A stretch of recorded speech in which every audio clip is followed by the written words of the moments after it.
wala na po si Mang Biloy. Anong wala? Patay na po siya. Yun ang sabi ng aswang. Pinatay na niya si Mang Biloy. Kaya wala nang epekto yung ginawang orasyon sa buong bakuran.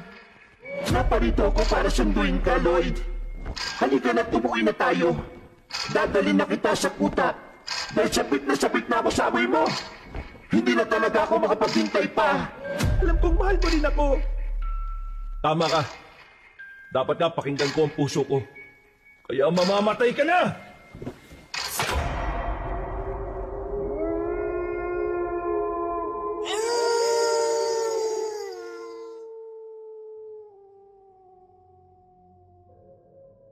Pinagpalang araw sa inyo, kabanong, ganun din sa mga kabangers at sa ating mga kayanggaw. Itago niyo na lang ako sa pangalang Lloyd. Ako'y 20 taong gulang pa lang. Simula nang maaksidente ako, nagkaroon ako ng kakaibang kakayahan. Madalas ko itong napapansin. Hanggang sa pag-uwi ko ng bahay ng aking tatay John, ay makakatagpo ako ng isang misteryosong babae na nagngangalang Amelia. Dito na rin magsisimula ang mga kababalaghan at makakaengkwentro ako ng isang manananggal. May mga mabibiktima ang halimaw, pero ang mas nakakatakot ay hahabol-habulin rin ako nito. Kabanong, kabangers at mga kayanggaw, ito ang aking kwento.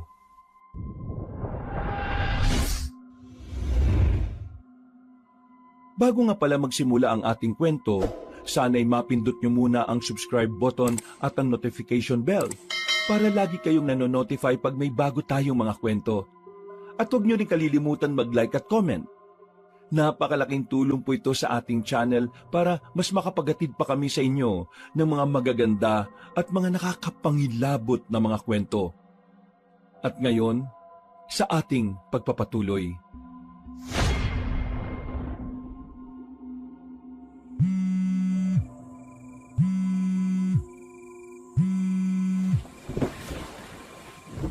O Tay, kumusta po? Bakit napatawag kayo? Aba, marunong na kayong gumamit ng cellphone, ha? Naturuan na ako ng mama Estra mo eh. Madali lang naman pala. Mainam po kung ganon. Teka, bakit na po kayo napatawag? Kung kumustahin lang sana kita. Okay lang naman po ko, Tay. Nabalita ko sa tita Belen mo na nawalan ka raw ng trabaho Napalis na raw kayo roon sa tindahan ni Aling Nena. Oo nga po, Tay. 1 linggo na po. Hinihintay na lang namin yung huling sahod namin. Tay, okay na rin po yun. Kesa lagi kaming pinagbibintangan nun ni Aling Nena. Ayaw niyang maniwala na yung kamag-anak niya yung nagnanako ng pera at ng mga paninda niya Hayaan mo na. Kapag nakuha mo yung sahod mo, pumunta ka na muna sa bahay. Pumayag naman na ang tita Belen mo Wala naman pong problema kay tita. Ang tanong po, okay lang ba sa asawa mo na pupunta ako dyan? Abay, oo naman. Wala namang problema sa mama Estra mo. Siya nga nagsuggest na pumunta ka ron sa bahay Kapag doon ka na lang din mag-apply. Ayaw mo naman kasing magpatuloy ng pag-aaral Sige po, Tay. Kapag nakuha ko na yung sahod, tatawag po ako kapag pupunta na ako ron doon sa bahay nyo. Salamat po Pakisabi na rin kay Mama Estra. Makabahay nyo naman ka dyan. Bahay mo rin naman kasi yon. Ayaw mo lang tanggapin. O siya, sige. Mag-ingat ka dyan Opo, kayo rin po, Tay. Pagka-drop call ay muli akong sumalampak sa kama, kabanong. Ayaw ko mang aminin sa sarili, masaya ko sa sinabing yun ni Tatay. Sa totoo lang kasi, ay namimiss ko na rin na makabanding siya. Magmula kasi na mag-asawa siya ulit noong nakaraang 2 taon, nawalan na rin kami ng komunikasyon masyado dahil lumipat na sila sa ibang probinsya. 3 buwan lang din pagkalipat ay nagpunta naman sila sa ibang bansa. Nagstay na ako noon kay Tita Belen, kapatid ng namatay kong nanay Dina. Mas mahigpit ang tita ko kaya hindi ko rin magawa ang mga gusto ko. Kapag may pagkakamali ay palagi akong nasisermonan. Kaya namiss ko talaga ng husto ang tatay ko. Bilang ama at lalaki, nauunawaan niya kasi ang mga galawan ng isang katulad ko. Nanalangin ako bago matulog At dahil sa pagod nung araw na yon, kaya nakatulog din kagad ako. Pero dinalaw na naman ako ng isang kakaibang panaginip. Sa tagal ng panahon ay ngayon na lang ulit ito nangyari. Simula kasi na maaksidente kami ni nanay ay madalas na akong dinadalaw ng masamang panaginip. Dumarating tuloy sa punto na binabangungot na nga ako. Kung minsan ay may mga kakaibang nilalang na hindi ko alam kung totoo. Kung minsan naman ay mga mukha ng normal na tao pero hindi ko naman sila kilala. Sabi ng doktor sa akin, dala raw ito ng trauma dahil sa aksidenteng nangyari sa amin ni nanay. Pero para kay Tita Belen ay marahil daw nabuksan ng sixth sense ko dahil sa nangyari.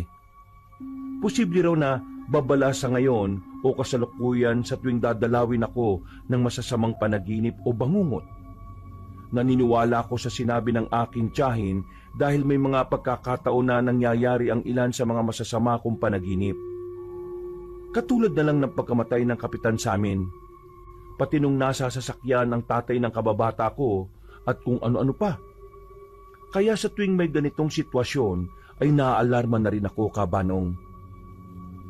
Naabutan ko ang sarili ko na nakatayo sa isang bukuhan. May nakita ko roon na imahe ng isang nilalang. Pero dahil sa madilim, kaya hindi ko naaninag kung sino.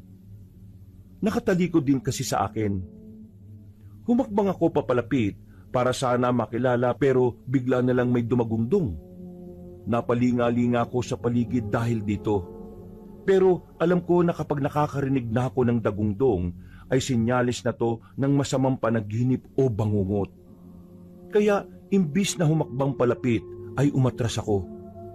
At doon ay nakita ko ang namumulang mga mata ng nasabing nilalang.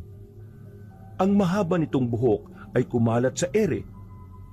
Hindi ko man maaninag ang kabuuan ng mukha pero nangilabot pa rin ako dahil sa nakakatakot niyang pagaralgal na pag-ungol. Panaginip lang to! Panaginip lang to! Panaginip lang to! Hindi to panaginip lang! Biglang sumunggab sa akin ang kung anong nilalang dahilan para ako mapablikwas ng bangon. Pagdilat ng mga mata ko ay maliwanag na. Nakabukas kasi ang bintana ng kwarto ko kaya umabot sa akin ang sinag ng araw.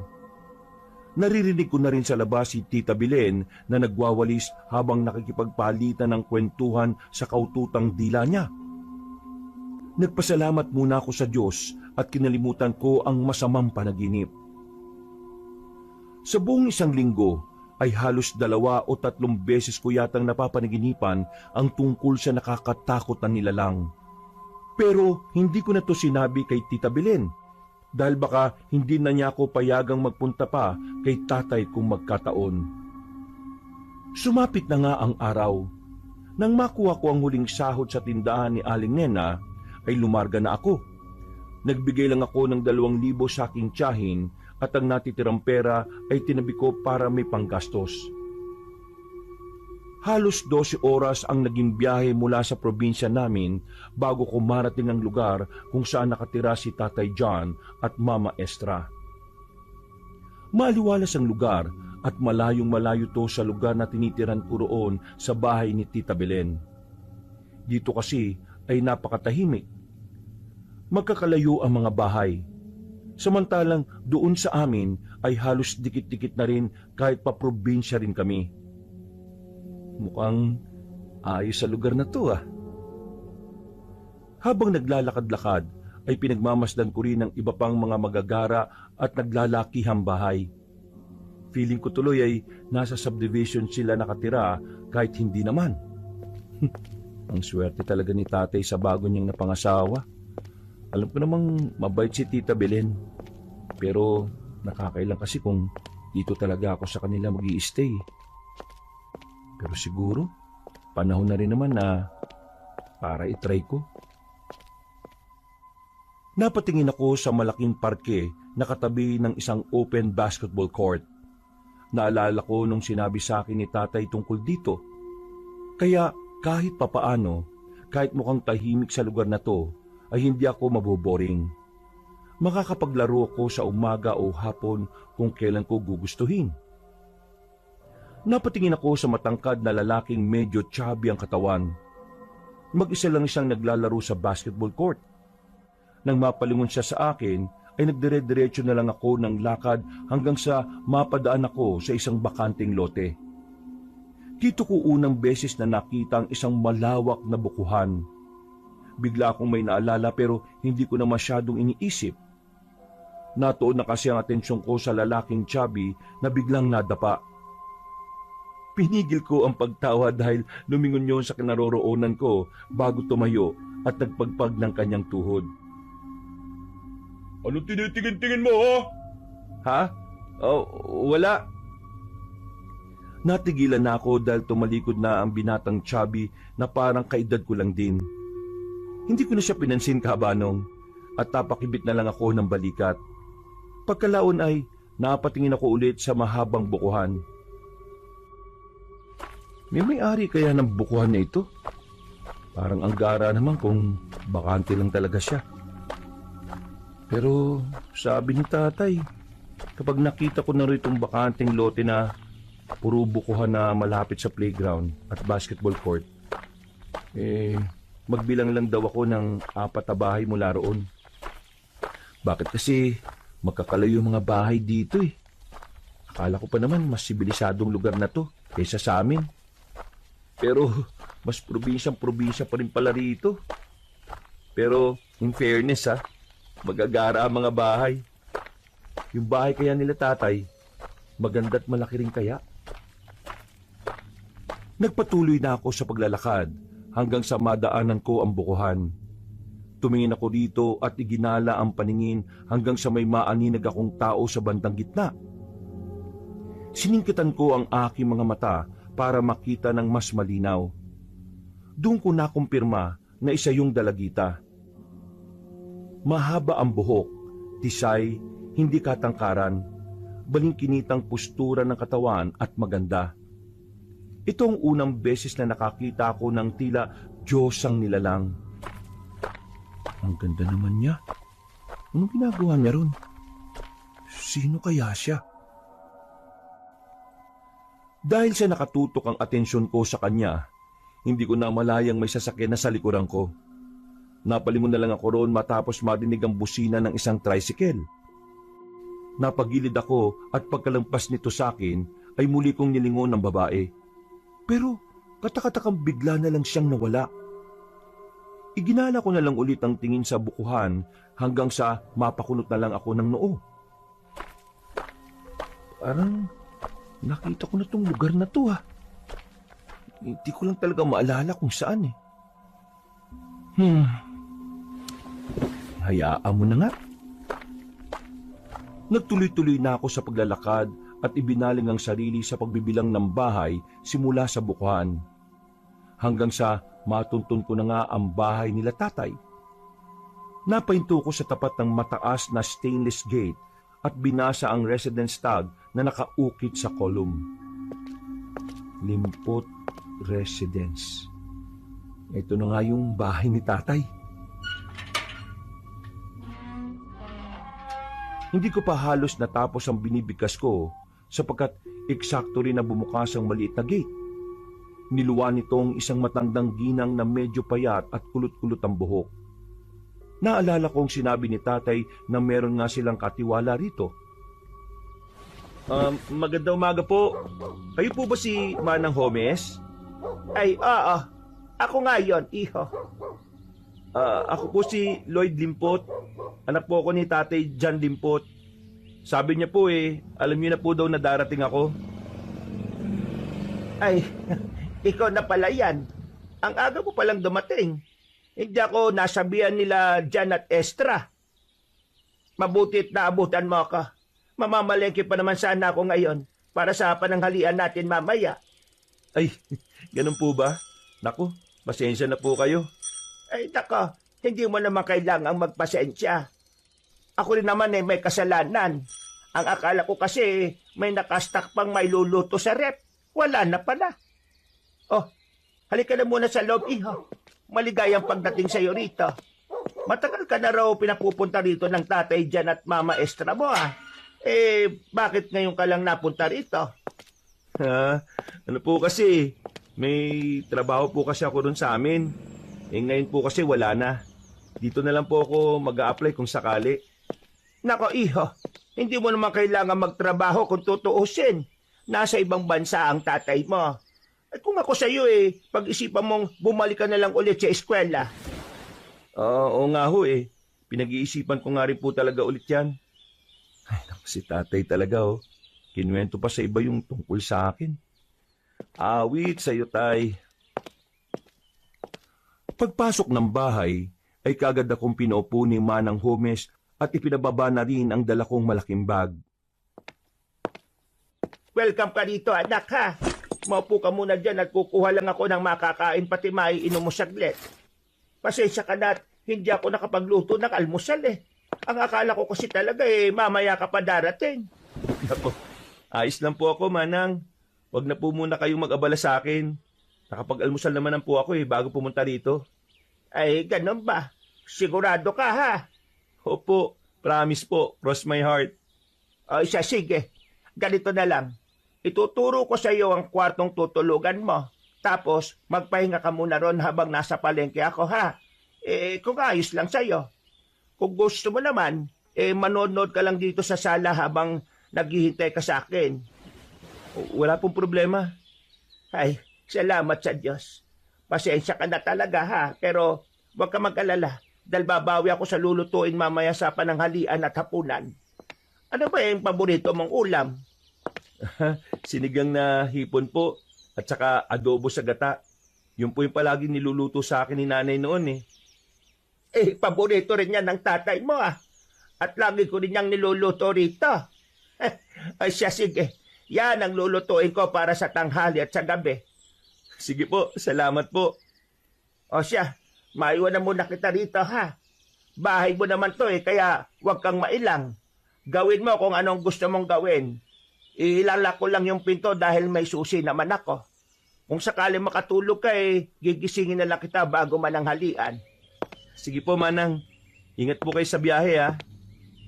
Sige, magpahinga ka na muna. Mamaya na lang tayo magkwentuhan. Pagkaalis ni Manang Homes ay naglibot-libot muna ako. Nakakamangha dahil talagang maganda ang nasabing bahay at kumpleto sa kagamitan. Medyo nalungkot lang ako dahil napakatahimik pala sobra. Masyadong tahimik pala sa lugar na to. Nakakamiss tuloy yung boses ni Tita Belen na maingay lalo na kapag umaga. Matawagan ko nga muna siya. Habang naglilibot sa unang palapag ng bahay, sinabi ko sa kanya na nandun na ako. Biniro ko pa nga siya na siguradong mamimiss ko ang pagbubunga nga niya dahil napakatahimik sa lugar na yon. Nang matapos na kami mag-usap, ay eksaktong paakyat na ako sa hagdan. Nalibot ko na rin kasi ang buong ground floor. Pagdating sa ikalawang palapag, ay dumiretso kagad ako sa sinasabing silid ni Manang Homes. Pagpasok ko doon, ay napawaw talaga ako habang nilalapag ang malaki kong bag. Pagkatapos ay dali-dali akong tumalon ng pasalampak sa kama. Grabe, saktong-sakto yung kama. Hindi sobrang tigas, hindi rin sobrang lambot. Para ako nitong nasa ulap Sarap matulog kapag ganito. Saglit akong napapikit subalit napadilat din kagad matapos makarinig ng tila mga nahulog na kung ano mula sa labas. Dahil dito ay dali-dali akong napalabas ng kwarto hanggang sa mapunta ako sa terrace ng second floor. Dito ay nakita ko ang isang maliit na flower vase na nabasag, kaya agad ko itong dinampot at nilinis. Nang makakita ko ng maliit na trash bin, ay inilagay ko yun doon. Pabalik na sana ako sa loob nang mapatingin ako sa bukuhan. Ayos kitang-kita pala rito yung bukuhan na yun. Sarap tuloy ng hangin Masarap ding magtambay dito Doon ko rin nakita yung babae kanina. Taga saan kaya yung magandang yun? Di na bale. Kung taga rito siya, siguradong makikilala ko rin naman siya kaagad. Bumalik na ako sa loob ng kwarto at nagpalit ng pambahay na damit. Pagkatapos ay bumaba na ako sa ground floor. Sa sala ako para manood muna ng TV. Nakakaboring din kasi ang pakiramdam na mag-isa. Naisip ko tuloy kung hanggang kailan ako magtatagal dito. Sanay pa naman ako sa mataong lugar at maraming kausap palagi. Naglipat-lipat ako ng channel at sa pagpapatuloy ng panonood ng TV, di ko na namalayang nakaidlip na pala ako. 10:30 na ng umaga ako nagising dahil sa ingay sa labas. Pagsilip ko sa bintana ay nakita ko ang iilang tao at isang tricycle na nakatigil doon. Nag-uusap-usap sila tungkol sa interesanting bagay kaya pasimple akong nakinig. Hininaan ko ang TV at napakunot ng noo sa aking mga nalaman. May nakita na naman daw patay? Na naman? Ikalawa na raw ito ngayong buwan? Ano yun? May mamamatay taong gumagala sa lugar na ito? Naku! Pag-alis ng mga taong yon, sakay ng tricycle ay nilakasan ko ulit ang TV. Pero nakarinig na naman ako ng ingay sa likod ng bahay. Tumayo ako mula sa pagkakahiga sa malambot na couch. Saka marahang naglakad at dumungaw sa bandang kusina. Doon ko biglang naisip ang tungkol sa mamamatay taong narinig ko kanina dun sa usapan. Nangilabot tuloy ako kabanong pero nagtungo pa rin ako sa kusina para makasilip sa likod ng bahay. Nakita kong ilang gamit sa kusina na nasa sahig kaya isa-isa ko itong dinampot. Iginala kong tingin hanggang sa madako ito sa half-screen, half-aluminum screen door na umuwang ng kaunti at parang merong lumabas mula roon. Dali-dali akong nagtungo roon at saka binuksan ng screen door. Sumilip ako sa laundry area pero wala pa rin naman akong nakitang kahit na sino. Kaya napakamot na lang ako ng ulo. Medyo mababa lang ang bakuran sa likod ng bahay, kaya kita ang ilang kapunuan sa labas at bahay ng kapitbahay namin na medyo may kalayuan. May nakita kong naglalakad na babae mula sa hindi kalayuan. Napakunot noo ako habang pinagmamasdan yon. Siya yata yung babaeng nakita ko sa bukuhan na. Nagtuloy-tuloy na siya hanggang sa hindi na maabot ng paningin ko.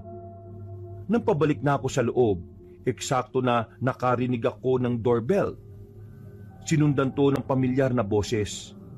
Hindi ko lang din matandaan kung saan ko narinig. Umikot na ako at di na pumasok sa loob. Pagdating sa harap ng gate, mula sa ilalim ay naaninag ko ang anino at paa ng isang tao. Kaya binuksan ko kaagad ang maliit na gate. Tumambad sa paningin ko ang lalaking chubby kaninang nadapa. Tila nagkailangan kami dahil hindi rin niya inaasahan na ako ang bubungad sa kanya. Ikaw pala yan? Dito ka pala nakatira? Sorry kanina kung nasigawan kita. Naku, ayos lang yun. Ano pala yung bitbit mo, pre? Ito? Pinahatid ni Manang Homes. Magkausap pa sila ni Inay dun sa kanto eh. Sige, salamat, pre. Ano nga palang pangalan mo? Ako nga pala si Lloyd. Cruz. Cruz ang pangalan ko. Bago lang ako dito eh. Obvious naman eh. Ngayon na kita nakita eh. Ang pangit pa ng pagtatagpo natin. Oo nga eh. Pero ayos lang yon. So, goods na tayo ah. Oo naman. Naglalaro ka ba ng basketball? Minsan, laro tayo kung hindi ka busy. Oo, sige. Pero hindi ako magaling ah. Ako rin naman eh. Laro-laro lang naman. Shooting-shooting, pampapawis. Nadaan mo naman yung basketball court, di ba? Doon sa malapit doon sa bukuhan. Oo. Tuwing anong oras ba kayo naglalaro doon? Minsan, umagang-umaga, mga alas 6 o alas 7. Minsan naman hapon. Mas marami kapag hapon. Mamaya, pwede kang pumunta. Oo, sige. Subukan ko mamaya. O paano? Alis na ako ha. Baka hinihintay na lang din ako ni Inay eh. Sige Lloyd. O sige, Cruz. Salamat ulit ha. Pag-alis ni Cruz, isinara ko kagad at ikinandado ang maliit na gate. Saka nagtungo sa kusina para ilagay sa center table ang bitbit na eco bag. Napasilip ako sa bintana sa labas at nakita ko na naman ang misteryosang babae na naglalakad naman pabalik kung saan siya galing kanina. Napapakunot ako ng noo habang pinagmamasdan yun. Bakit naman parang palakad-lakad yung babaeng yun? Nang mawala na siya sa paningin ko, ay bumalik na ako sa sala para manood ulit. Makalipas ang ilan pang minuto ay narinig ko nang bumukas ulit ang gate. Kasunod nito ay pumasok na si Manang Homes. Pagpasok ay ngumiti kagad to sa akin. Pinatay ko naman ng TV at sinundan siya sa kusina. Ah, tapos ka na bang manood? Bakit pinatay mo na kagad yung TV? Baka po kailangan nyo ng tulong ko eh. Ay nako, kayang-kaya ko na ito, iho. Hindi rin po kasi ako sanay ng walang ginagawa eh. Kaya kahit ano na lang pong pwede kong itulong. Ganun ba? Kung marunong kang magbalat ng patatas, o sige, ikaw na ang bahalang magbalat niyan. Mag-aadobo tayo ngayon ha. Adobo sa gata, tapos mamayang gabi na yung sinigang na hipon. Ay, sige po. Habang inuugasan ko ang patatas, ay nililinis naman ni Manang ang manok. Nagbukas rin siya na mapag-uusapan namin para hindi rin naman kami maboring habang nagluluto.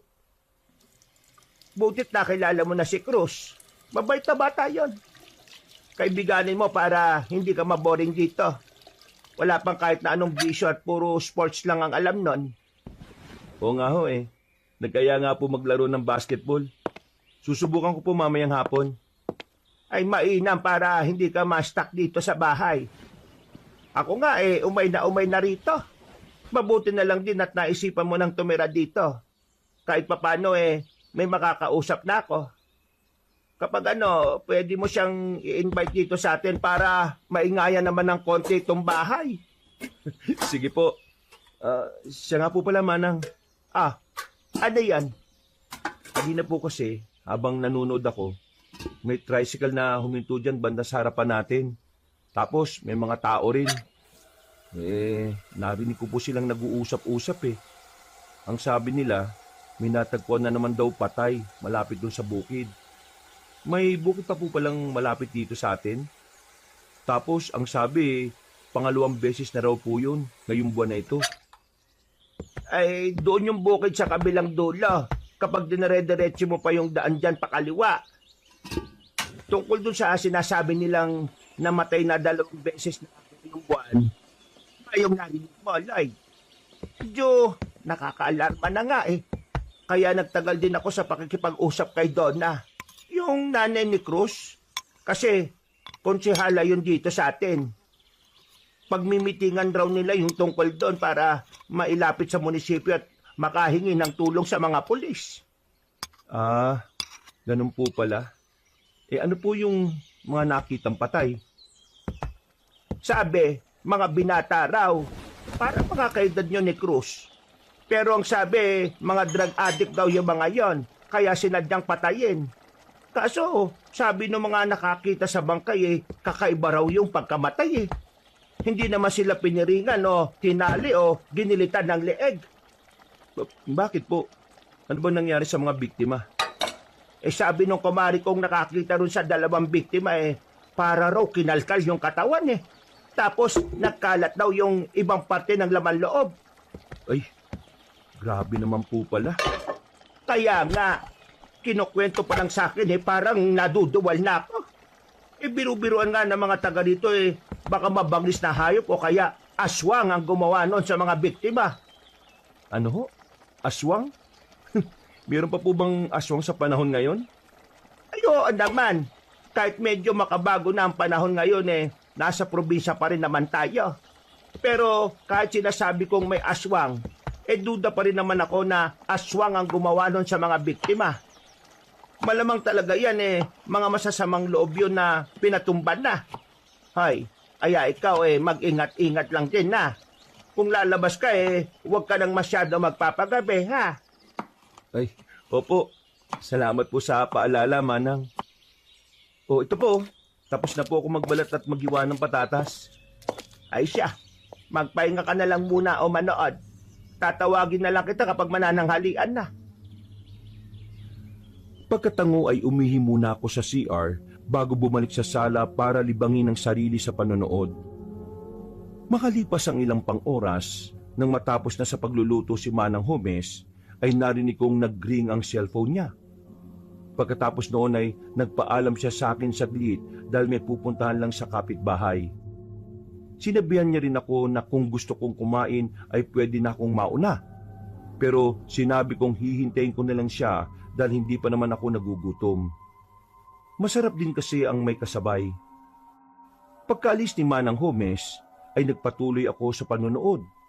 At habang hinihintay siyang bumalik ay meron akong nahagip sa gilid ng mga mata mula sa labas ng bahay.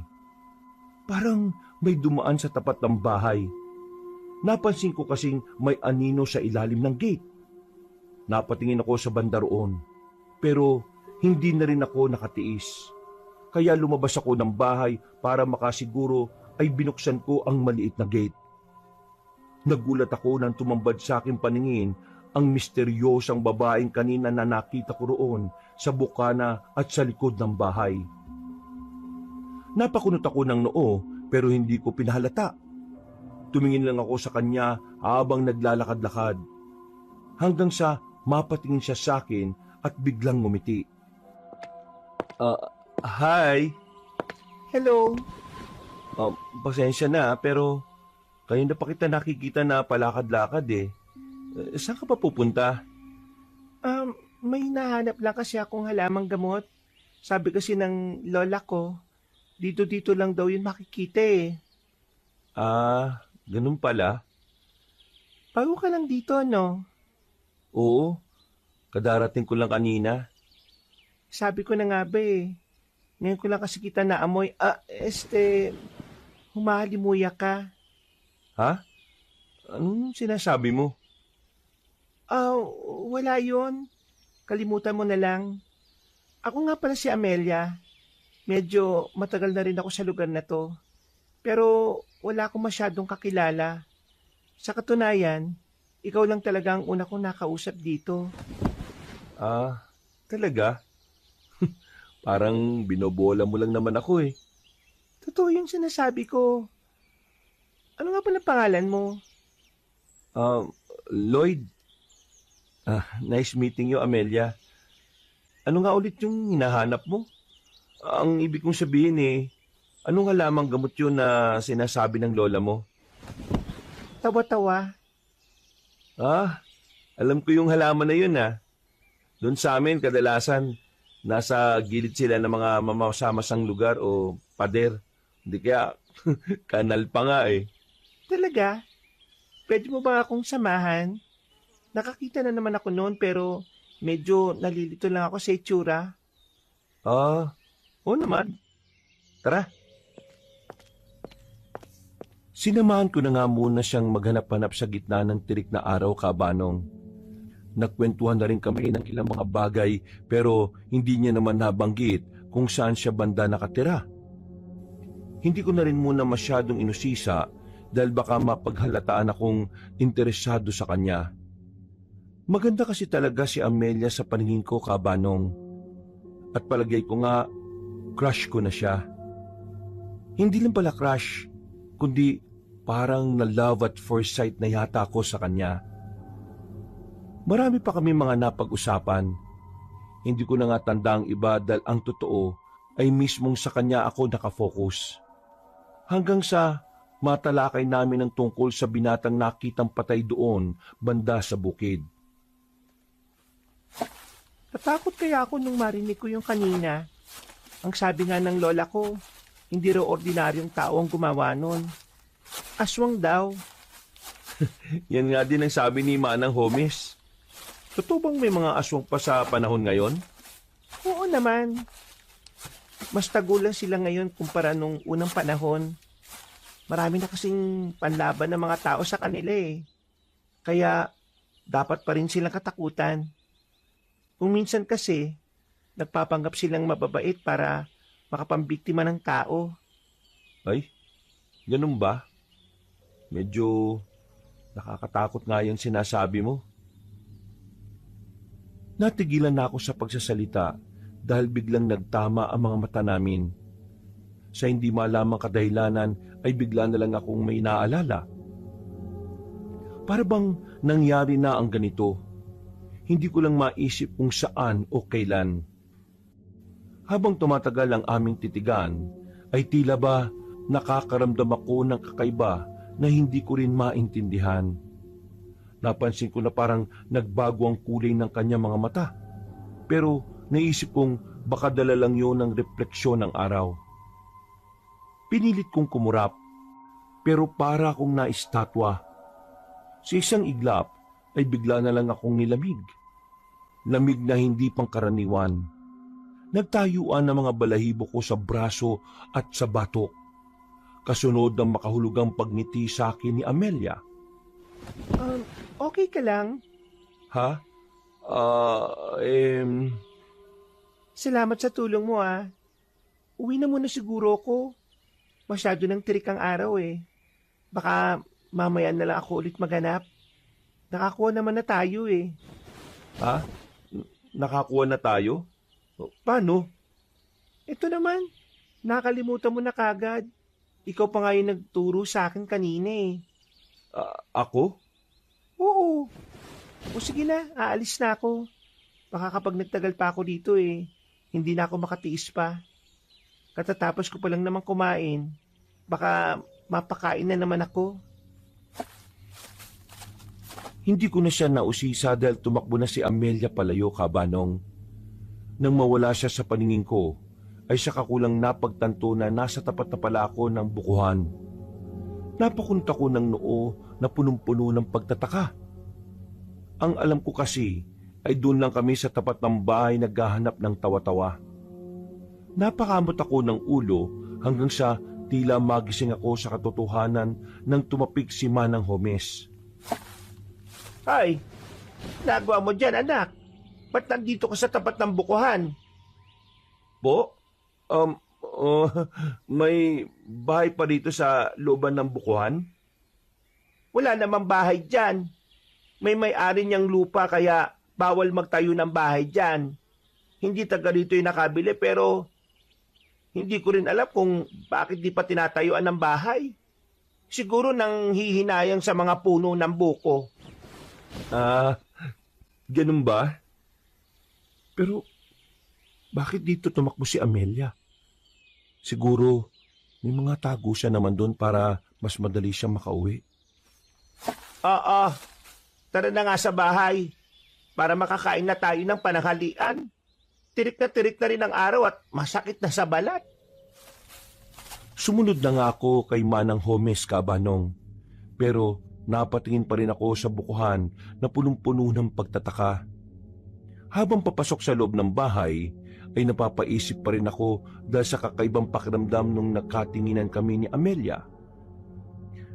Ganito ba talaga kapag na love at first sight? Ang gara naman pala ng pakiramdam. Hindi ko na masyadong pinagtuunan nyo ng pansin dahil narinig kong nag-aasikaso na si Manang sa kusina. Tumulong na lang ako at sabay na nga kaming nananghalian. Nang matapos na, nagpaalam siyang magpapahinga muna na tinanguan ko na lang. Nagpunta na rin muna ako sa silid ko at natulog. Medyo inaantok din kasi ako pagkatapos ng masarap na pananghalian. Sa hindi inaasahang pagkakataon ay nanaginip na naman ako patungkol sa lugar na to. Pagkadilat ng mga mata ko ay doon ko na nga naalala ang tungkol kay Amelia. Yung bukuhan na yun, dito pala yun sa lugar ng tatay ko. Pero si Amelia, imposible naman na siya yun yung parang demonyo na nakikita ko. Posible kayang nasa alanganin ng buhay niya? Naku, wag naman sana. Pasado 4:00 ng hapon, nagpaalam ako kay Manang na pupunta lang ako sa court para maglaro ng basketball. Pumayag siya kaya gumayak na kagad ako. Mabilis ako nagtungo sa nasabing lugar. At nang muling mapadaan sa bukuhan ay saglit akong napahinto at napatingin ulit dito bago magtuloy-tuloy. Naabutan ko na nga ron si Cruz na naglalaro.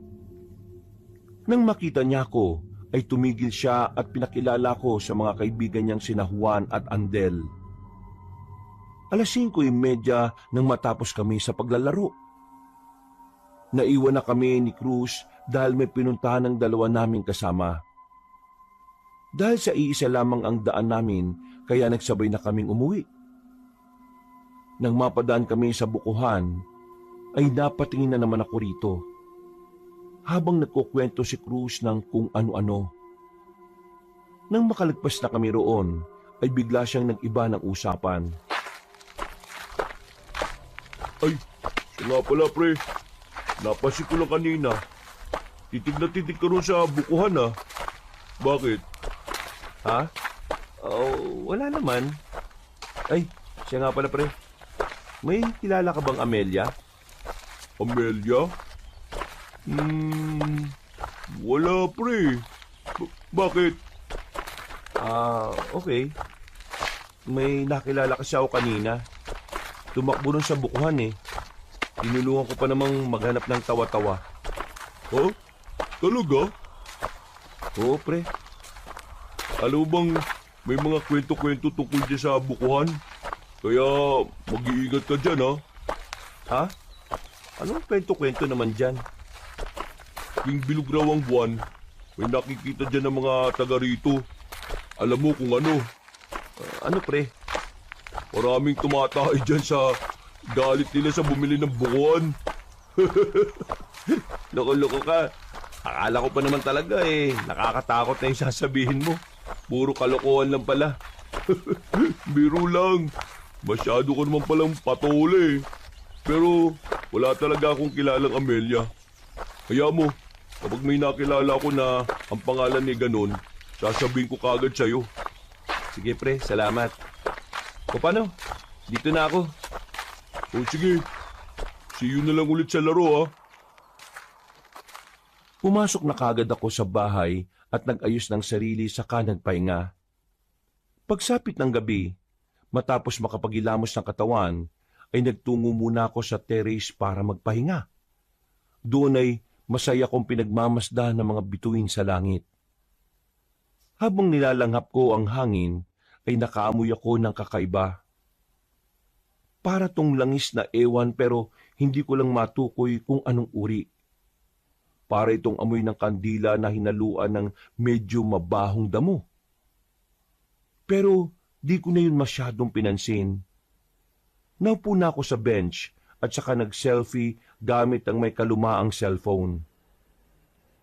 Gamit ang front camera ay makailang ulit akong nag-take ng picture. Nang silipin ko ito, ay muntik ko nang maihagis ang cellphone. Tila may mga namumulang mga mata kasi akong nakuhanan sa likuran.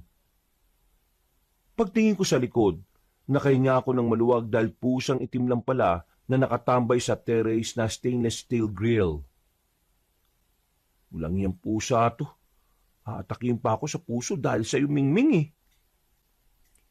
Sinuway ko ang pusang itim kaya tumalon ito sa terrace na ikinagulat ko. Pero mas lalo akong nagulat dahil bigla na lang may lumipad na kung anong malaking ibong itim palayo mula sa tinalunan ng pusa. Nang mawala ang nasabing ibon, ay napatingin ako sa tinalunan ng pusa. Saka ko lang na-realize na mataas pala yun. Hindi ko na rin nakita ang nasabing hayop kaya bigla kong kinabahan. Teka, yung pusa ba yun na nagpalit ng anyo bilang ibon? Nakang tokwa, nakang teteng. Ayaw ko na nga rito. Baka totoo yung sinasabi ni Mang Homes na may aswang ngayon dito sa lugar nila. Kinandado ko kagad ang pinto sa terrace. Pagkatapos ay bumaba muna ako at nagpunta sa kusina para uminom ng tubig bago matulog. Naabutan ko roon si Manang Homes na eksaktong katatapos lang din magsalansan ng mga pinagkainan namin kanina. Hindi na rin ako nakatiis na kausapin pa siya. Manang Homes, may tatanong po sana ako sa inyo. Ano yon, iho? Di po ba Yung aswang may kakayahan silang magpalit ng anyo sa iba't ibang hayop? Oo. Bakit mo naman naitanong? Ano po kasi, may nakita akong pusa kanina sa terrace. Tapos, nung sinuway ko, tumalon. Tapos po naging malaking ibon na itim. Ay! Diyos ko po. Totoo ba yan? Opo napicturean ko nga po yung pusa. Ito po. Nang maipakita ko ang larawan, ay takot na nag-sign of the cross si Manang Homes.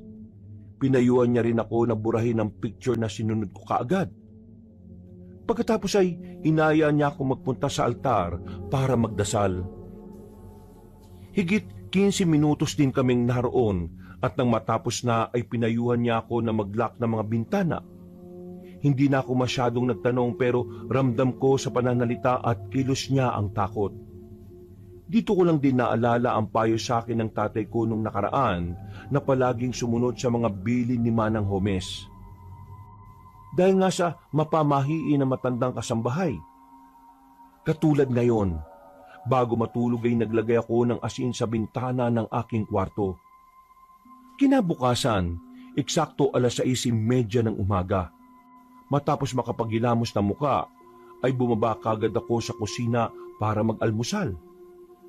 Pagdating ko roon ay nakita kong may kasama na si Manang Homes na pinakilala sa akin bilang si Manong Biloy. Naunawaan ko kagad kung anong pakay ng may edad na Ginoo dahil sa itsura niya. At maya-maya pa ay naglabas na siya ng isang sanga na may tuyong dahon. Binigyan naman siya ni Manang ng baso at itlog. Pagkakuha ay binulungan niya ang itlog at saka binasag sa mismong baso.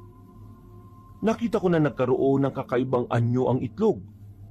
At narinig ko pang sinabi ni Mang Biloy na totoong araw na dumalo sa bahay namin kagabi ang aswang. Diyos ko po.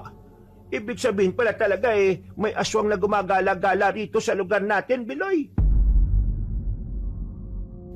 Ano ba ang pwedeng gawin para layuan kami ng aswang?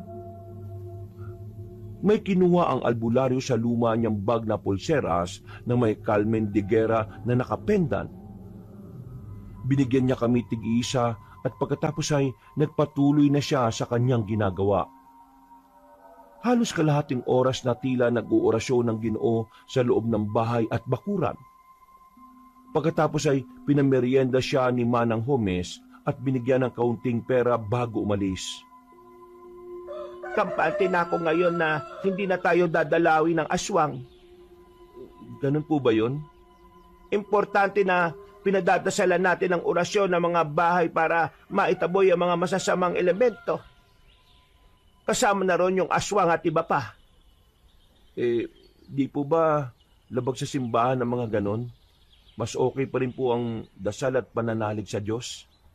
Ayo naman, tama ka sa sinabi mo. Pero wala rin namang masama kung maniniwala tayo sa mga katulad ni Biloy. Ay, siya nga pala. Palagi mong isusuot yung pulang pulseras na may Carmen de Guerra, ha?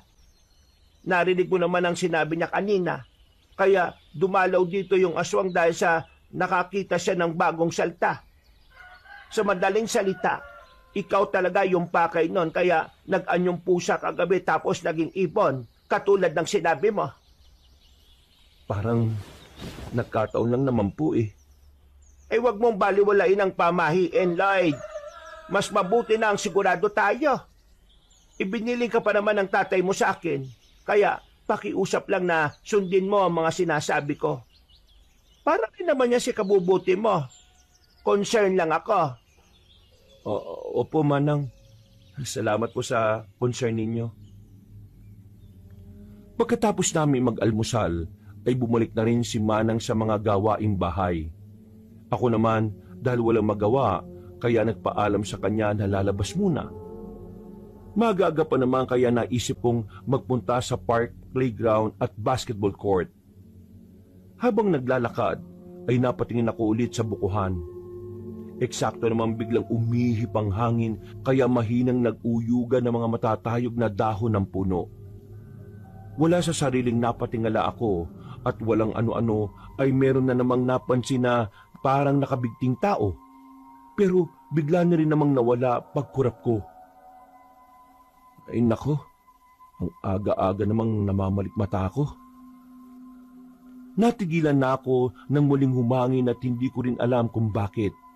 Pero biglang sumagi sa akin ang panaginip ko nitong mga nakalipas. Naalala ko tuloy bigla si Amelia Cabanong at nag-alala ko para sa kanya. Kumusta na kaya siya? Hindi pa kami nakikita ngayon Sana lang talaga walang mangyaring masama sa kanya. Sana hindi magkatotoo yung masama kong panaginip. Nagmadali na ako sa paglalakad hanggang marating ang parke. Doon ay nakita ko sina Cruz, Juan at Andel na nag-aayos ng kani-kanilang mga sarili. May dala silang bola pero di ko alam kung tapos na silang maglaro o magsisimula pa lang. Nawala tuloy agad sa isip ko ang nakakakilabot na nangyari kanina sa tapat ng bukuhan. Mga pre, tapos na kayo maglaro? Uy, nandiyan ka pala. Magsisimula pa lang kami. May mga nagzuzumba kasi kanina rito Kaalis-alis lang din. Sakto. Tara, laro ka rito. Dalawahan tayo. O sige, maglalaro ako. Nagpapawis na nga kami at mabilis na lumipas ang oras. Masaya ang naging laban dahil halos tabla lang. Nagpahinga muna kami at napagkwentuhan ulit ang tungkol sa nakitang patay dun sa bukid. Sina Juan at Andel ay naniniwala rin na hindi pangkaraniwan ang gumawa nun. Pero ako ay saktuhan lang. Kahit probinsyano kasi, ay hindi naman talaga ako naniniwala sa mga ganung bagay. Kaya madalas din ako noon na nakakaalitan ni Tita Belen. Lalo na pagdating sa pagsunod sa mga pamahiin. May nakwento pa sila na ngayon nga raw ay parang may kakaiba sa aming lugar. Sabi nga raw ng pari sa simbahan ay parang nagsisimulang pagharian ng kadiliman ng baryo pero ayaw ko yung paniwalaan. Lumipas ang ilan pang araw, muli na naman ako na naginip pero sa pagkakataong ito ay mas malinaw na. Dahil tuloy dito ay mas lalo akong nag-alala para kay Amelia. Ilang araw ko na rin siyang hindi nakikita. At wala naman akong ibang mapagtanong ang ibang tao. Katulad ni Cruz, hindi rin kilala ni Juan at Andel ang babaeng tinutukoy ko. Sa tagal nila sa lugar na yon, wala silang naririnig na nagngangalang Amelia. Biyernes ng gabi, bilog na bilog ang buwan at tila malinsangan ng paligid. May aircon naman sa kwarto ko pero hindi pa rin ako nakatiis at mas pinili ko pa rin buksan ang bintana. Nasanay kasi talaga ako sa sariwang hangin. Ganun kasi ang ginagawa ko sa bahay ni Tita Belen kapag ayaw kong mag-electric fan. Eksakto 12:00 ng hating gabi, hindi pa rin ako makatulog. At habang nag-i-scroll sa social media sa cellphone, ay nakarinig ako ng mahihinang ingay mula sa labas ng kwarto. Tumigil ako sa ginagawa at kagad bumangon sa kama. Maraan kong binuksan ang pinto ng kwarto at sumilip sa hagdan na nasa kaliwang banda malapit sa pinto ng terrace. Doon kasi nang galing ang ingay. Sumilip ako sa labas mula sa salamin ng pinto hanggang sa makita ko na naman ang pusang itim. Sigurado ako na ito ang pusang sinasabing aswang ni Mang Biloy. Napatras ako nang makita na tila nag-iba ang kulay ng mga mata niya. Mula sa pagiging kulay dilaw ay naging pula ito. Pero hindi ako nagpatinag. Hindi naman kasi ako natatakot sa kanya sa totoo lang. Akala ko ba hindi na mapapasok o madadalo ng aswang tong bahay namin, sabi ni Mang Biloy. Bakit nandyan na naman tong pusang to? Uy, umayos ka nga dito! Kitang-kita ko kung paanong miti sa akin ang pusa na parang tao. Pagkatapos ito ay umalingasaw na naman ang kakaibang amoy ng langis. Ganitong-ganito rin ang naamoy ko nung nakaraang gabi.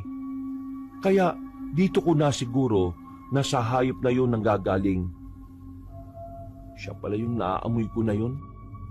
Ibig sabihin, totoo talaga na may aswang sa lugar na to. Hoy! Aswang ka! Umalis ka nga rito! Naglakad siya hanggang sa hindi na naabot ng paningin ko.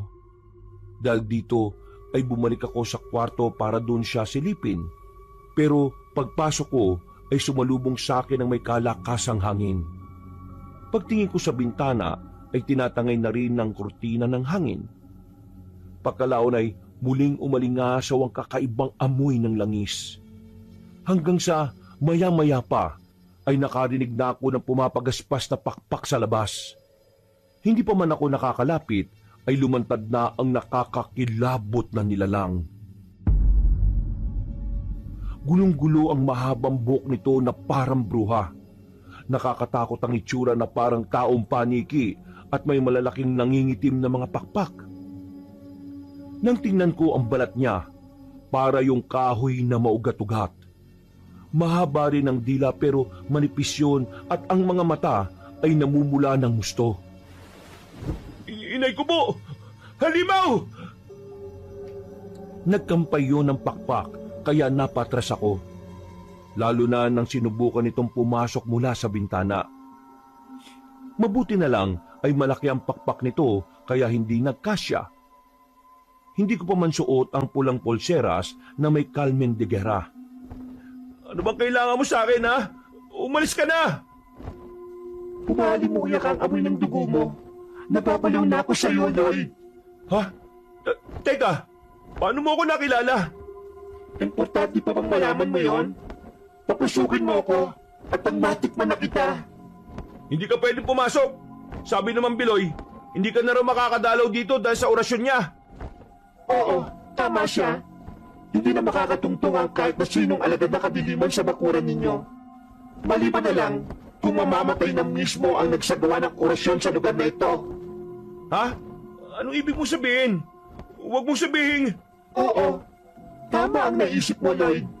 Pinatay ko na ang walang yang yon na sagabal sa plano ko. Ilang araw ko na rin siyang minamanmanan hanggang sa makakuha ko ng tiyempo. Ngayon, wala nang makakapigil sa akin. Takam na takam talaga ako sa iyo. Manang Gomez! Tulong! Nandito yung aswang!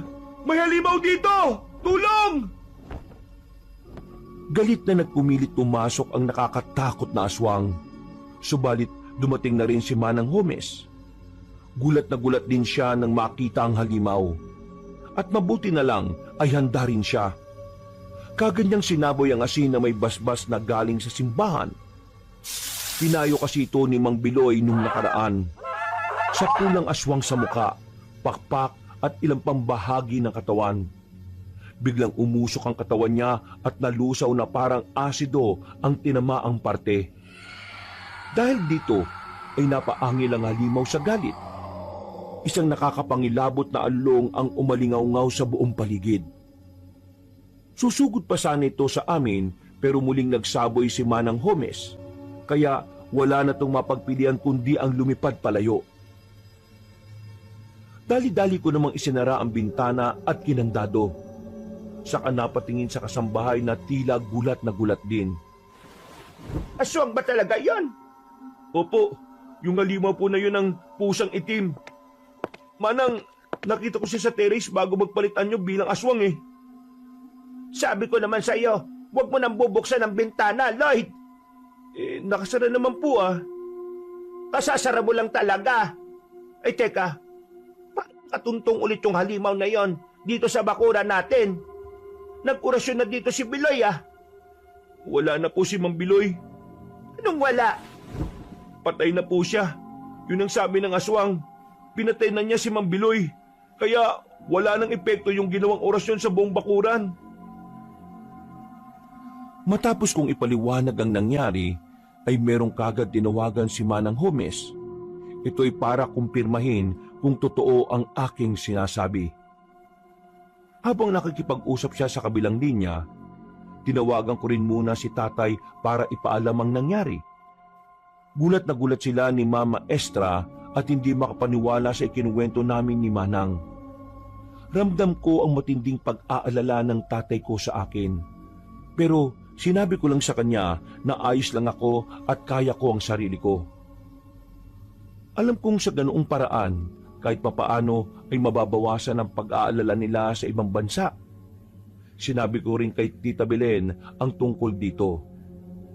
Pareho rin sila ng naging reaksyon ni tatay. Pinauwi pa nga ako roon pero ayaw ko namang iwan si Manang. Baka kasi siya pa ang balikan ng aswang at patayin. Siguradong hindi ko mapapatawad ang sarili ko kapag nangyari yon. Kinabukasan ay kumalat nga kagad sa baryo ang nangyari kay Mang Biloy. Totoo nga na namatay siya sa karumal-dumal na paraan. At sigurado kami na ang aswang na umatake sa bahay ay ang gumawa nito sa kanya. Lumaganap din kagad sa baryo na sinugod kami ng aswang, kaya marami tuloy ang mga osyosero at osyosera na panay punta sa bahay. Nakikipag-usap sila lagi kay Manang Homes para lang makakuha ng mapagchichismisan. Ilang araw pa ang lumipas. Makailang beses nang naganap si Manang Homes ng albularyo pero walang nagtangka na orasyonan ang bahay namin. Natatakot kasi sila na baka sapitin din nila ang sinapit ni Mang Biloy. Mabuti na lang din at hindi pa rin nagpapakita ang aswang pagkatapos ng gabing yun. Kaya kahit papaano ay kampante pa rin kami sa bahay. Sa tansya kasi namin ay napuruan ng aswang matapos siyang masapul ng asin na may bendisyon galing simbahan sa muka, pakpak at iba pang bahagi ng katawan. Madalas din kasing nag-i-sleep over sa amin ngayon sina Cruz, Juan at Andel. Pinatatauhan din talaga ang bahay para maiwasang maulit ang nangyari. Balak na rin pabindisyonan ulit ang buong lupa, pero wala pa sa ngayon ang pari, kaya naghihintay-hintay pa kami. Sumapit na naman ang isang linggo, Biyernes ng gabi at magkakasama kami sa kwarto ni na Cruz, Juan at Andel. Nakasara ang bintana at meron asing nakabindisyon sa gilid. Kampante kaming lahat sa pag-aakalang hindi mapapasok ng aswang ang silid. Tulog na tulog ang mga kasama ko nang makarinig ako ng ingay. Ayaw ko sanang lumabas ng kwarto pero nag-aalala ako kay Manang Homes. Bumaba ako sa ground floor dahil doon ko narinig ang ingay. Ang akala ko nga ay si Manang lang yon, pero hindi pa rin naaalis sa isip ko ang pangamba. Dahil din dito, ay lagi ko na rin tuloy suot ang pulang pulseras na may pendant na Carmen de Guerra. Para rin makasigurong may panlaban, dinala ko ang baseball bat. Habang palapit ako ng palapit sa kusina, ay mas lalong lumalakas ang ingay. Kaya mas lalo rin akong kinakabahan.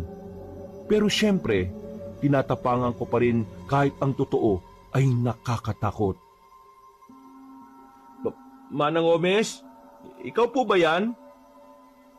Habang nasa sala, nagpalinga-linga muna ako sa paligid bago marahang naglakad papunta sa pintuan ng kusina. Pagdating doon ay saglit akong tumigil at sumandal. Bigla na lang kasing tumahimik ang paligid. Kinutuban ako na baka natunugan na ako ng kung sino mang nilalang na naroroon. Habang nagpipigil ng sarili, may pitong hinawakan ng magkabilang kamay ang lumang bat. Nagbabaka sakali na lang din ako na sana ay panaginip lang ito ng gabing yon. Lloyd, ano ba itong ginagawa mo? Nagtatapang-tapangan ka. O pwede mo namang gisingin ng mga kasama mo dito ngayon eh. Bakit mag-isa kang pumupunta dito sa kusina? Ano ko ba? Hindi ko na halos natapos ang huling salita dahil muli na naman nagkalansingan ng mga gamit sa kusina. Sa gulat ay kamuntikan pa nga akong mapasigaw. Mabuti na lang ay natutup ko kagad ang bibig at mabilis na napasandal sa gilid. Huminga muna ako ng malalim at pilit na ikinalma ang sarili bago dahan-dahang dumungaw sa pintuan. Mula sa pinopwestuhan ay kitang-kita ng dalawa kong mga mata ang kalahating katawan na tila may kung anong hinahanap-hanap sa kusina. Nagulat din ako dahil nakabukas na ang pinto sa likod ng bahay. Pagbukas ko ng ilaw, ay dito na nga tumambad sa akin ang itsura nito. Halos masuka-suka ako nang makita sa ibabaw ang lamang loob ng kalahating katawan. Muli ring umalingasaw ang amoy ng kakaibang langis, kaya napatras ako at napasigaw. May kalahating katawan, Manang Omis! Tila narinig ako ng kalahating katawan. Pumaling kasi ito sa direksyon ko at mabilis na naglakad ang mga paa nito na parang sasalakay. Sa sobrang pagkataranta ay na-outbalance ako. Natumba ako paharap at nabitiwan ng bat na hawak ko. Tumalsik yun sa malayo at bago ko pa makuha ay dinambahan pa ako ng kalahating katawan. Kahit alam ko namang tila wala tong laban, nataranta pa rin ako at nagsisisigaw na lang. Akala ko rin talaga noon ay matapang talaga ako pero alam ko na ngayon sa sarili ko na isa akong malaking duwag. Tulong! Tulong! Tulungan niyo ako! Halos lumawit na ang lalamunan ko sa kakasigaw. Hanggang sa marinig ko na sila Cruz, Juan at Andel na nagtatakbuhan pababa. Nang makita nila ang kalahating katawan na nakadagan sa akin, hindi nila alam kung matatawa ba sila o matatakot sa itsura ko. Pero mabuti na lang ay dali-daling dinampot ni Cruz ang bat at hinampas ang kalahating katawan. Tumasik yun pabalik sa kusina. Napatingin naman ako doon dahil biglang nawala ang kalahating katawan. Oh, saan nagpunta yun? Hindi ko alam, pre. Sige na, tumayo ka na dyan. Patayo pa nga lang ako nang marinig nga namin ang mabigat na yabag ng paa mula sa kusina. Napatingin kaming apat doon at gano'n na lang ang gulat namin nang mabilis na tumakbo ang kalahating katawan. Buwisit na yan. Kahit kalahati lang, nakakatakot. Paluin mo pa, pre. Eto na nga eh. Tumakbo kayo sa hagdan, guys! Pagtungtong namin ni Juan at Andel sa ikatlong baitang ng hagdan, ay saka muling pinalo ni Cruz ang pasugod na kalahating katawan. Tumalsik na naman yon, pero sa pagkakataong yon ay tumama na ito sa pader bago lumagpak sa sahig. Lumabas na rin si Manang Homes mula sa kanyang silid. May dala siya ulit asin na may bendisyon. Nang makita niyang nagpupumilit tumayo ang kalahating katawan, ay sinaboy niya kagad ang asin. Nagkakakawag yun at maya-maya pa ay narinig namin ang nakakakilabot na hiyaw mula sa hindi kalayuan. Napadungaw kaming lahat sa bintana sa sala. Hindi namin alam kung saan titingin dahil sa lakas ng pag-angil. Pero nang muli kaming bumaling sa kinaroroonan ng kalahating katawan, ay wala na ito. Dali-daling tumakbo si Manang Homes at isinara ang pinto sa likod ng bahay. Bumalik siya sa amin pagkalaon na tila hingal na hingal at takot na takot. Sigurado po kami kanina, Manang. Kinandado namin yon. Ako po mismo nagkandado. Eh kung ganon, paano nakapasok yung kalahating katawan na yon? Hindi rin namin alam eh. Nagising na lang ako kanina tapos pagtingin ko po sa kusina, nandun na yung kalahating katawan na yon. Ano po ba yun? Katawan yon ng manananggal. Paano kaya nakapasok yun dito? Palaisipan nga sa amin kung paanong nakapasok ang katawan ng manananggal sa bahay na yun, Kabanong. At dahil sa nangyaring to, ay hindi na kami halos nakatulog. Pagsikat ng araw ay umugong na naman ang ingay patungkol sa nangyari. Dahil dito ay natakot na ang mga tao sa baryo. Lalo na at 3 na ang naitatalagang namatay dahil sa aswang. Nakumpirma na nga rin na isa itong manananggal at lumabas na ako lang talaga ang target ng nasabing halimaw. Nagkaroon tuloy ng gulo dahil hiniling ng mga marami na umalis ako sa baryo dahil ayaw ng mga taga rito na naroroon ako. Kaya nagdesisyon na rin talaga ako na umalis. Habang nag-iimpake ng mga gamit ay nagring ang cellphone ko. Sinagot ko ito kaagad nang mabasa ang pangalan ni tatay.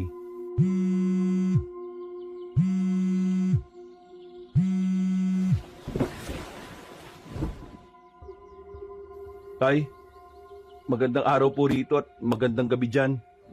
Bakit po kayo napatawag? Bumabati ka ng magandang umaga at gabi pero ang lamya ng boses mo.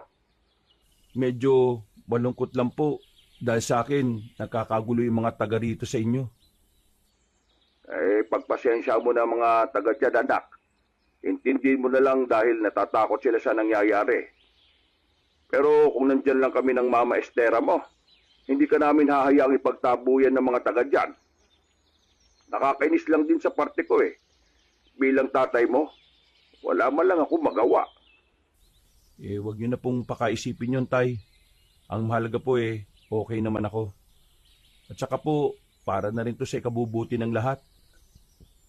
Ang gwapo mo kasi anak eh. Kaya pati manananggal nahabol-habol ka. Si tatay naman, ng asar pa. Ang dami namang makakagusto sa akin. Bakit yung aswang pa? Pinapagaan ko lang ang pakiramdam mo, anak. Para naman hindi ka malungkot sa pag-alis mo dyan. Ang totoo nga niyan naiinis ako sa sarili ko. Ako ang nagpilit-pilit sa iyo na magpunta dyan tapos ganito ang nangyari. Pakiramdam ko tuloy kasalanan ko. Tay, wag niyo na pong sisihin ang sarili niyo. Ayos lang naman ako. Gusto ko rin naman pong pumunta rito Nagkataon lang po talaga na, sabi niyo nga po, nagustuhan pa ako ng isang manananggal. Mas okay sana kung si Amelia na lang ang nagkagusto sa akin Sino naman yung Amelia na yon? Yun nga po, Tay Yung una at huli naming pagkikita nung unang dating ko rito sa inyo. Hindi rin naman siya kakilala ng mga taga dito. Kaya kahit gustuin ko mang magpaalam hindi ko rin alam kung paano. Hayaan mo na anak. Ipapakilala kita sa mga taga rito. Naisip na kasi namin ng Mama Estra mo na sa susunod na taon kukunin ka na namin. Maghintay-hintay ka lang dyan. Sige po, Tay. Basta, mag-iingat ka dyan ha. Balitaan mo ako kapag nakauwi ka na sa Tita Belen mo. Opo, Tay. Kayo rin po. Mag-ingat po kayo. Salamat po at pakikumusta na lang po ako kay Mama Estra ha. Pagkatapos namin mag-usap ni Tatay ay medyo gumaan ulit ang pakiramdam ko, Kabanong. Ganito talaga ang nangyayari sa tuwing nakakausap ko siya kahit sa maiksing oras lang. Grabe rin kasi talaga ang pagka-miss ko sa tatay ko. Kung pwede nga lang na araw-araw o gabi-gabi kaming magkausap, baka lagi ko siyang tatawagan. Maya-maya pa, pagkatapos kong mag-ayos ng mga gamit, narinig ko na sa labas ang tunog ng sasakyang inarkila ni Manang Homes para magatid sa akin. Paglabas ng gate, ay nagulat ako dahil nandun din sina Cruz, Juan, Andel at pare-pareho silang may dalang mga gamit. Oh, sa kayo pupunta? Sampa, hindi sasama sa'yo. Ha? Seryoso? Oo nga. Hindi to prank, tangik. Di ba, Manang Homes? Alay. Pumayag naman yung mga magulang nila dahil sa takot ngayon dito sa baryo. Pero 2 linggo lang silang magbabakasyon sa inyo. Nakausap na rin naman namin ang tatay mo at ang tita Belen mo roon sa inyo. Payag naman siya. Natutuwa nga siya dahil meron ka na nga rin mga bagong kaibigan. Ayaw mo pang maniwala Sabi ko naman sa'yo, pre. Anong naisip nyo? Bakit nyo naisipang sumama sa akin dun sa amin? Siyempre, sanggang dikit na tayong lahat After nating makainkwentro yung kalahating katawan ng manananggal. Puro talaga kayo kalokohan, no? Pero, salamat sa inyo mga pre, Matapos kaming magngitian, ay sinabihan na nga kami na isakay na namin ang mga gamit sa kotse. Sumakay na kaming lahat kasama rin si Manang Homes. Mag-i-stay din kasi siya ng 2 linggo sa bahay ni Tita Belen. Habang nagmamaneho, ay nag-check ako ng gamit. Pagkarating sa tapat ng basketball court, ay saka ko lang naalalang nakalimutan ko ang cellphone ko. Pinahinto kong sasakyan para balikan yon. Binigay sa akin ni Manang Homes ang susi kaya dali-dali akong tumakbo. Hindi na rin ako nagpasama para mas mabilis. Pagdating sa loob ng bahay, kinuha ko kagad sa sala ang cellphone. Lumabas kagad ako at patakbong bumalik sa kotse. Hanggang sa mapahinto ko sa tapat ng bukuhan. Nagulat na lang ako nang makita roon si Amelia. Nanlaki ang mga mata ko habang natitigilan. Amelia? balita ko aalis ka na. Oo nga eh. Nabalitaan mo na rin naman siguro yung nangyayari ngayon. Hindi ka ba mapipigilan? Ngayon lang kasi ako hindi naging abala eh. Sayang, kung kailan na may oras na ako. Okay na kasi ngayon ng lola eh. Salamat ulit sa pagtulog mo sa paghahanap ng tawa-tawa ha. Ah, walang anuman. Alam mo, wala talaga akong choice eh. Kung sa akin lang, ayaw ko rin talagang umalis. Pero, yun ang gusto ng mga tao dito eh. Dahil iniisip nilang ako lang ang target ng aswang. Ayaw ko na rin ng gulo eh. Ang bait mo naman pala. Lalo ko natatakam na matikman ng sariwa mong dugo at karne. Kasi ang mababait na tao raw, malambot ang karne at matamis ang dugo. Ano? Hindi kita maintindihan. Bakit ka bumubulong-bulong dyan? Pasensya na. Huwag mo akong pansinin. Mabuti pala't lumabas ako. Dahil kung hindi, baka umalis ka ng hindi ko namamalayan. Oo nga eh. Mabuti na lang at nagpakita ka. At least, makakapagpaalam ako sa iyo na maayos. Nung nakaraan pa nga kita hinahanap eh. Talaga? Oo nga. Pinagtanong-tanong na nga kita dun kina Cruz eh, Juan at Andel. Pero ang sabi nila, wala naman daw silang kakilalang Amelia. Alam mo, nahihiwagaan tuloy ako sa iyo. Gusto ko nang isipin na ikaw yung manananggal eh. Pero sa ganda mong yan, parang imposible. Sus, nampola ka pa. Aalis ka na't lahat-lahat eh. Pero, seryoso. Mamimiss kita. Totoo bang mamimiss mo ko? Oo, ayaw mo ba? Gusto. Ang totoo niyan eh, ako rin. Mamimiss kita. Eh, huwag ka na kasing umalis. Dito ka na lang para makasama na kita.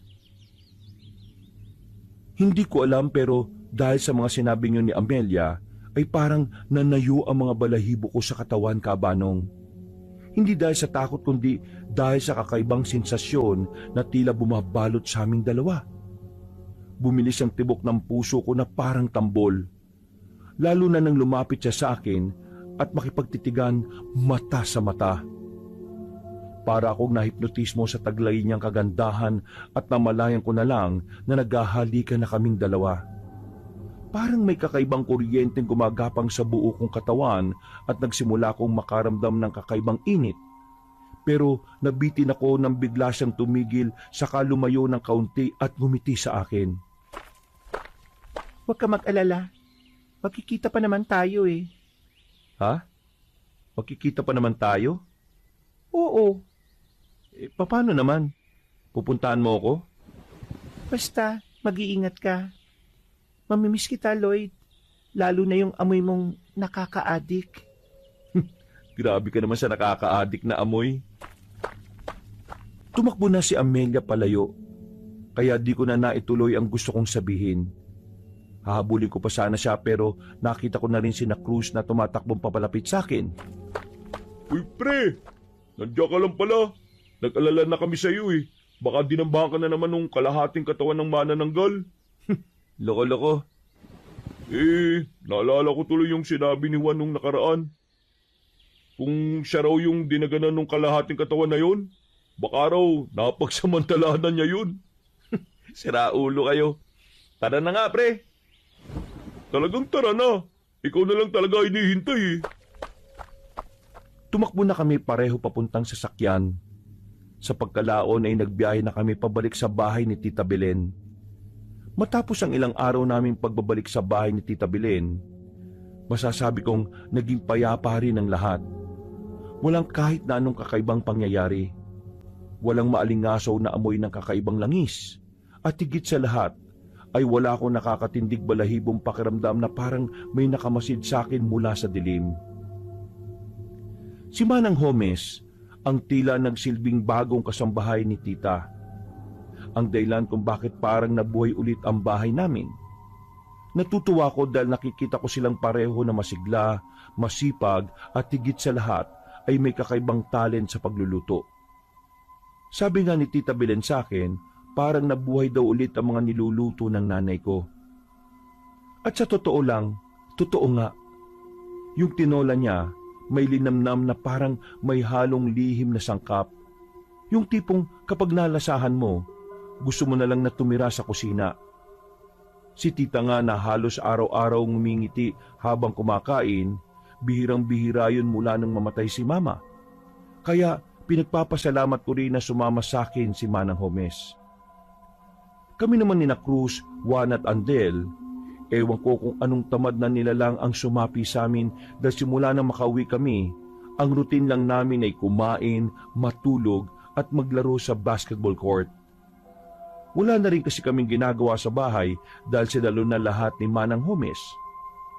Kaya mas madalas pa kaming nakatambay sa tapat ng basketball court kaysa sa bahay. Malaki ang pinagbago ko pagkatapos ng engkwentrong yon. Pero sa tulong ng mga bagong kaibigan ay nakalimot kagad ako sa takot. Yun nga lang, may pagkakataon na hindi ko din alam sa sarili ko dahil lagi kong naaalala si Amelia. Kung minsan nga ay napapanaginipan ko siya pati ang bukuhan. Hindi pa rin nawawala sa isip ko ang pag-aalala na baka siya naman ang mapahamak sa mapaminsalang manananggal. Isang linggo lang ang lumipas nang inakala kong katahimikan at kasiyahan. May dumating na balitang parang pumunit sa kalmadong paligid namin. Isa sa mga dati kong katrabaho sa tindahan ni Aling Nena na si Berto ay natagpo ang patay sa gilid ng daan. Ayon sa mga tsismosa sa tindahan, napagdiskitahan ng mga kaaway niya. Pero ang sabi naman ng ilan ay sinalakay ng mabangis na hayop. Meron din akong narinig na sinasabing aswang ang pumatay. Nang mabalitaan namin to, ay ramdam ko ang pag-aalala ng bawat isa para sa akin. Pero ako ay nagsawalang bahala lang at hindi na inisip pa ang tungkol dito. Medyo nalungkot kasi ako talaga sa pagkamatay ni Berto. Iho, Lloyd, kinakabahan ako para sa iyo. Huwag ka muna maglalalayo ha.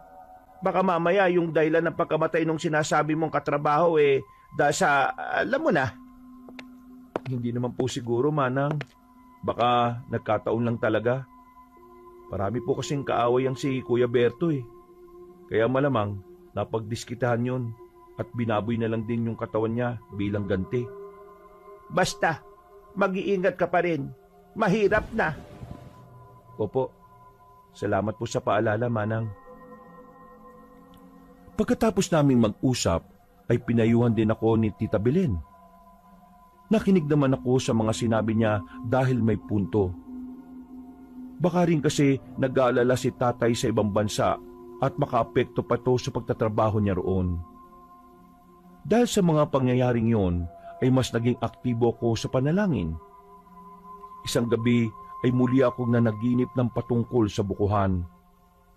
Nagtaka lang ako dahil wala na ako roon. Pero bakit napapanaginipan ko pa rin? Hindi ko na lang din pinansin yon dahil wala namang masyadong nangyayari. Tuloy ang buhay naming magkakaibigan.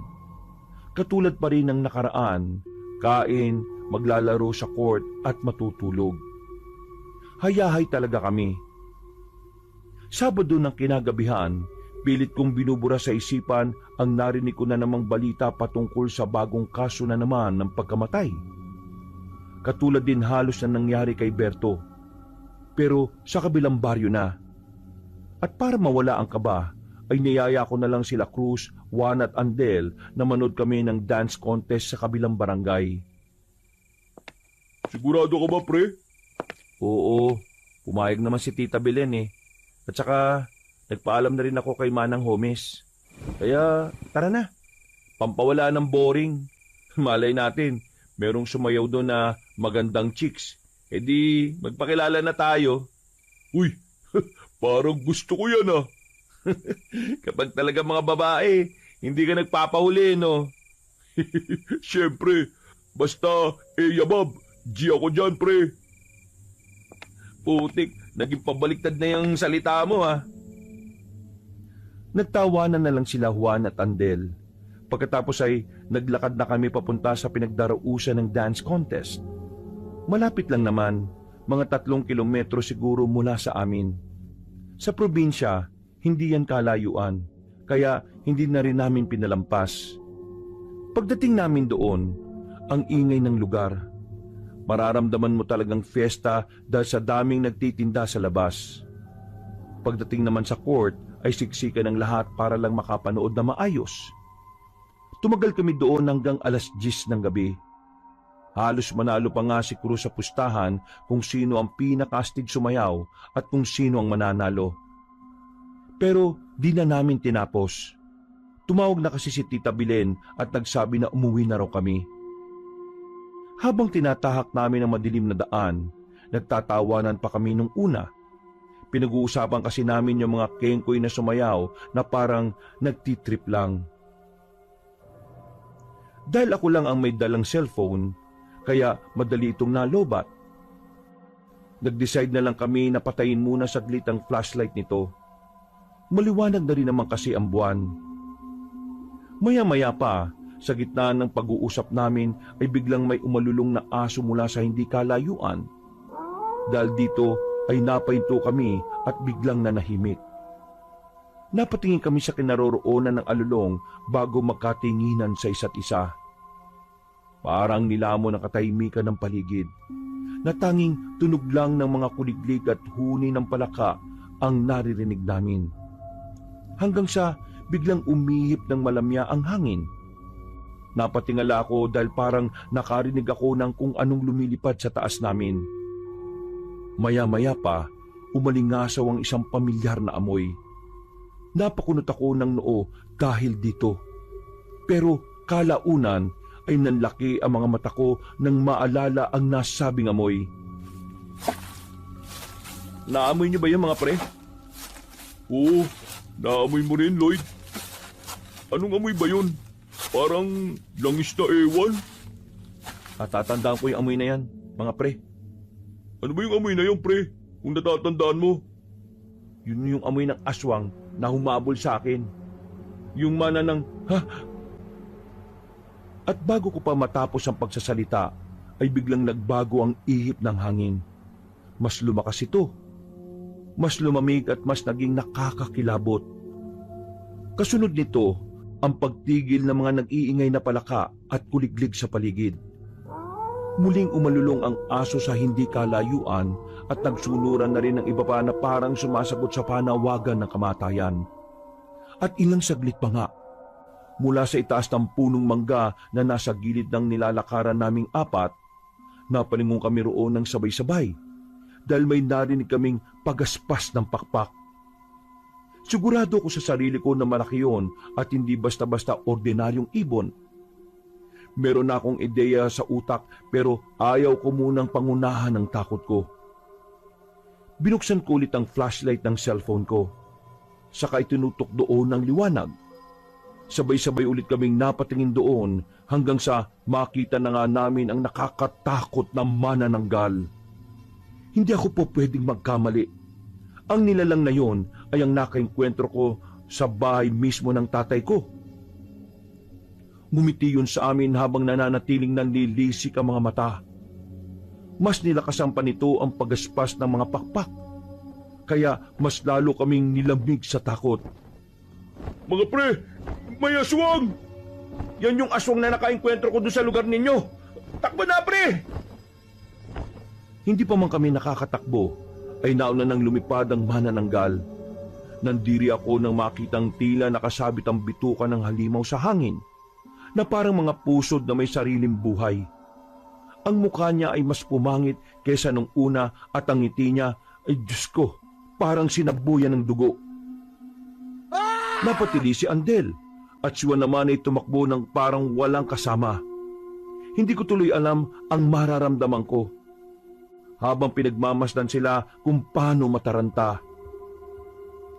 Imbis na matatakot ako ng husto, hindi ko rin alam kung bakit para akong natatawa na ewan. Hinabol namin sila ni Cruz at sinabayan. Pero ang manananggal ay patuloy na lumipad papunta sa amin. Dahil dito ay mas lalo lang kaming nagmadali sa pagtakbo. Lloyd! Ang lapit na sa atin ng aswang! Bilisan niyo mga pre! Huwag kayong titigil ha! Kung ayaw niyo madagit ng aswang! Dahil sa pagkataranta, ay tila nagkanya-kanya kami. Pero hindi ko rin hinayaan na magkahiwa-hiwalay kaming apat. Sinundan ko si Juan at nang mahawakan ko siya ay hinata ko kaagad. Mabuti na lang talaga ay nahila ko siya dahil kung hindi ay tiyak na siya ang uunahin ng manananggal. Pagtingala namin ay nawala nga yun. Pero narinig pa rin namin ang pagaspas ng mga pakpak mula sa hindi kalayuan. Nagpatuloy na kami hanggang sa makita ko na ulit sina Cruz at Andel. Mga pre, dito tayo sa bakanting lote. Doon tayo dumaan, bilis! Sumunod sila sa akin, Kabanong. Pagdaan namin sa nasabing bakanting lote ay pare-pareho kaming nagulat dahil sa pag-atungal ng kalabaw. Pero nang tapatan ko ng ilaw ay mas nagulantang ako dahil manananggal pala talaga yun na nagtago sa likuran mismo ng nasabing hayop. Sa sobrang pagkabigla ay naibato ko ang cellphone ko sa mukha ng manananggal. Tumakbo na kami palayo at nagpatuloy para matakasan ang nasabing nilalang. Par, napapagod na ako. Ibigay mo na lang ako sa manananggal. Huwag ka nga magbiro ng ganyan, pre. Kaya mo yan at makakauwi tayo sa bahay, dali. Pagod na talaga ako eh. Promise. Bilisan mo na nga! Nang maramdaman kong parang bumaba yung nilalang sa likod namin, napalingon ako saglit. Sa sinag ng buwan ay nakita ko yung katawan niya. Natadtad ng dugo at parang kumikintab sa ilalim ng liwanag. Para makaiwas kami, hinawakan ko ang mga kasama ko na parang silang niyayakap. Pagkatapos ay tumalong kami ng sabay-sabay sa gilid ng bukirin. Si Andel muntik nang mahawakan sa paa nito, pero mabuti na lang ay nasipan niya ang manananggal sa muka. Basang-basa ang mga katawan namin pero hindi kami huminto. Pagkapang namin sinuyod ang bukirin para lang matakasan ng halimaw. Nang tumingala ako, ay nakita ko yon na lumilipad pataas. Pagkatapos ay saka yun humalakhak na parang nangungutya. At sa unang pagkakataon ay narinig ko ulit na nagsalita ito. Namiss ko ang ganitong klase ng abulan, Lloyd. Sabi ko naman sa iyo eh, magkikita tayong muli, di ba? Napaisip ako sa sinabi ng manananggal. Hanggang sa maalala ko si Amelia. Nanlaki ang mga mata ko nang mapagtanto ang mga bagay-bagay. Pero sa kabilang banda, ayaw kong tanggapin na totoo ang mga naiisip kong yun. Hindi ikaw yan! Humalakak ulit ang aswang at saka dumapo siya sa kabilang bahagi ng bakod ng bukirin gamit ang lamang loob ng kalahati niyang katawan. Halos 3 metro na lang ang layo niya sa amin. Winagwag niya ang mga pakpak niya na parang payong na itim. Pagkatapos ay saka siya nagkampay-kampay na parang aliw na aliw. Naparito ako para sunduin ka, Lloyd. Halika na, tubuin na tayo. Dadalhin na kita sa kuta. Dahil sabit na ako sa amoy mo. Hindi na talaga ako makapaghintay pa. Ano bang kailangan mo sa akin, ha? Bakit ba kung hinahunting mong aswang ka? Marami namang iba dyan, ha? Magandang tanong. Dahil gusto ko ang amoy mo. Humahalimuyak ang amoy ng dugo mo. Nakakabaliw at ang sarap-sarap mong tingnan. Alam mo ba na mga taong mababait at matatakotin, sila yung may mga pinakamasarap na lasa ng sariwang dugo? Manamis na misyon at ang karne nila ay talaga namang malambot. Ganun ka, Lloyd. Kaya bakit kita pakakawalan? Hindi ako sasama sa'yo! Alam ko naman yun eh. Kaya nga kita inahabol-habol eh. Kaya habang natutuwa pa ako, magkusa ka ng sumama sa akin. Dahil kapag hindi na ako natuwa, iisa-isay ko ng papatayin ng mga taong nakapaligid sa'yo. Simula sa mga kasama mo ngayon hanggang sa... Tingnan na lang natin, walang yang halimaw ka! Matapang na tumayo si Cruz at dumampot ng mga putik. Saka pinagbababato ng sunod-sunod sa aswang. Nung una ay nakakaiwas pa ang manananggal. Pero nang tumulong na rin sina Juan at Andel, ay magkakasunod na yung tinamaan sa muka at pakpak. Hindi na rin napigilan ang mga kasama ko. Bagkus ay sumunod na lang din ako sa kanila. Dumampot ako ng putik at buong puweres ang pinagbababato ang aswang. Lumipad yun at nagkampay-kampay ng pakpak. Pero dahil sa dami ng tamang putik ay nabigatan siya. Nagulat ako dahil hindi binigyan ng pagkakataon ni na Cruz, Juan at Andel ang manananggal. Kumapit sila sa magkabilang pakpak at hinigit yun. Nagkakakawag ang aswang pero mas naging agresibo mga kaibigan ko. Sige, bumalag ka! Dati ko bang gustong gawin sa'yo ito eh. Walang iya kayo! Kapag nakita-kita ko lang talaga kung saan nagtatago yung ibabang parte ng katawan mo, bibirahin talaga kita eh. Patasya ko pa naman makaisa sa manananggal. Gusto ko lang malaman kung paano sila mabuntis. Tarantado ka sa naulo ka! Papatayin kita! Bago mo ako patayin, iisa muna ako sa'yo. Nakita kong tila natatakot din ang aswang kay Cruz. Kaya buong lakas tong nagkampay ng mga pakpak. Napaiga kaming lahat sa lakas ng impact. Pagkatapos ay lumipad na yung palayo. Hindi pa tayo tapos! Babalik ako at sinisiguro ko mapapasaanin ka talaga, Lloyd! Sana all, hinahabol-habol ng manananggal. Iba ang karisma mo, pre. Legit na hindi pangkaraniwan. Napailing na lang ako dahil sa sinabi ni Cruz. Umalulong ulit ang mga aso mula sa hindi kalayuan. Hanggang sa maya-maya pa nga ay nakakita na kami ng dalawang tricycle na papunta sa kinaroroonan namin. Huminto ang mga yon sa amin dahil nakita rin pala nila ang manananggal. Tinutugis din nila to kaya pinasakay kami at hinatid na sa bahay. Nang malaman ni Tita Belen at Manang Homes ang nangyari ay nag-alala sila ng gusto. Ito na nga ba sinasabi ko eh.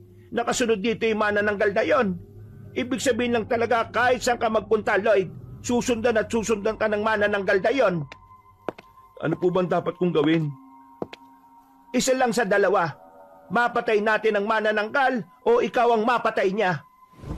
Dapat po ba akong ma-encourage sa sinabi niyo, Manang? Nakapag-usap na kami ng Tita Belen mo.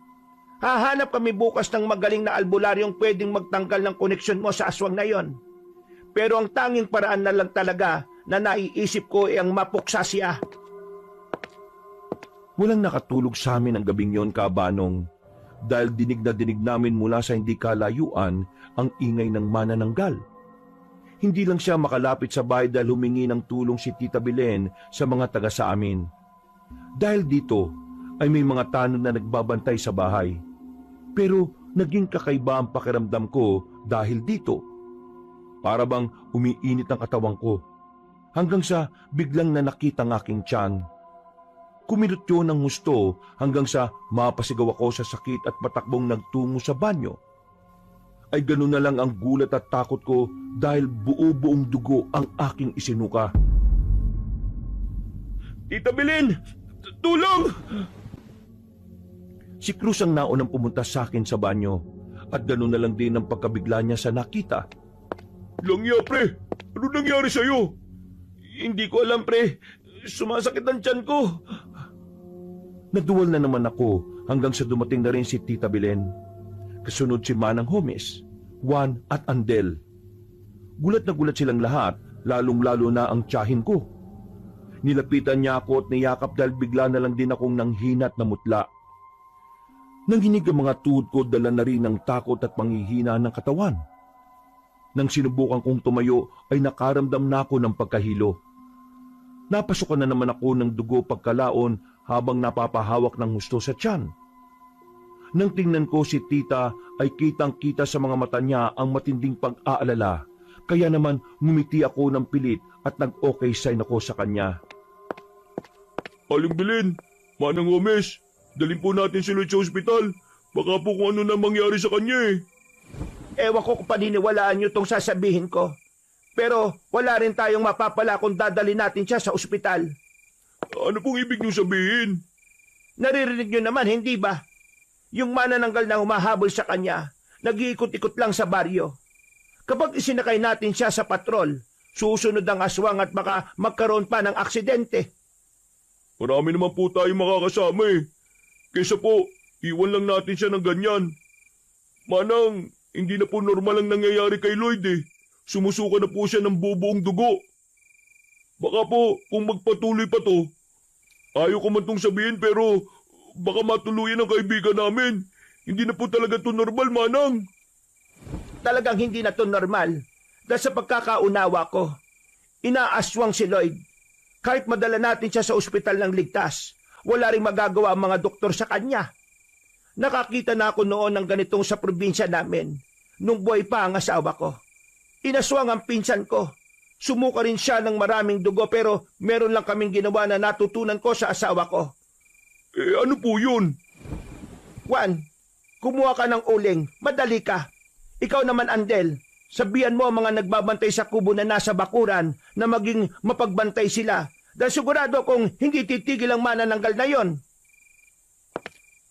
Ako po, ano naman po gagawin ko? Tulungan mo kami ni Belen. Buhatin natin si Lloyd papunta sa kwarto. Tapos, kumuha ka rin ng maligamgam na tubig. Habang binubuhat nila ako, Kabanong, ay tila nanlalabo ang aking mga mata.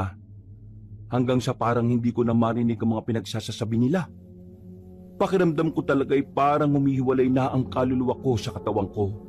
Kaya natakot na ako. Napapikit ako at napadasal sa Diyos. Pero parang hindi ko rin marinig ang isip ko na nagbibikas ng dasal.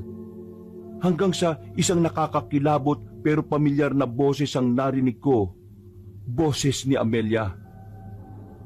Amelia, ikaw ba yan, ha? Ako nga. Miss na kita, Lloyd. Paano kita nakakausap? Nasa bahay lang ako kanina. Importante ba yun? Ang malagay meron na tayong malinaw na koneksyon. Kahit magkalayo tayo. Anong ibig mo sabihin? Sumama ka sa akin, Lloyd. Uhaw na ako sa'yo.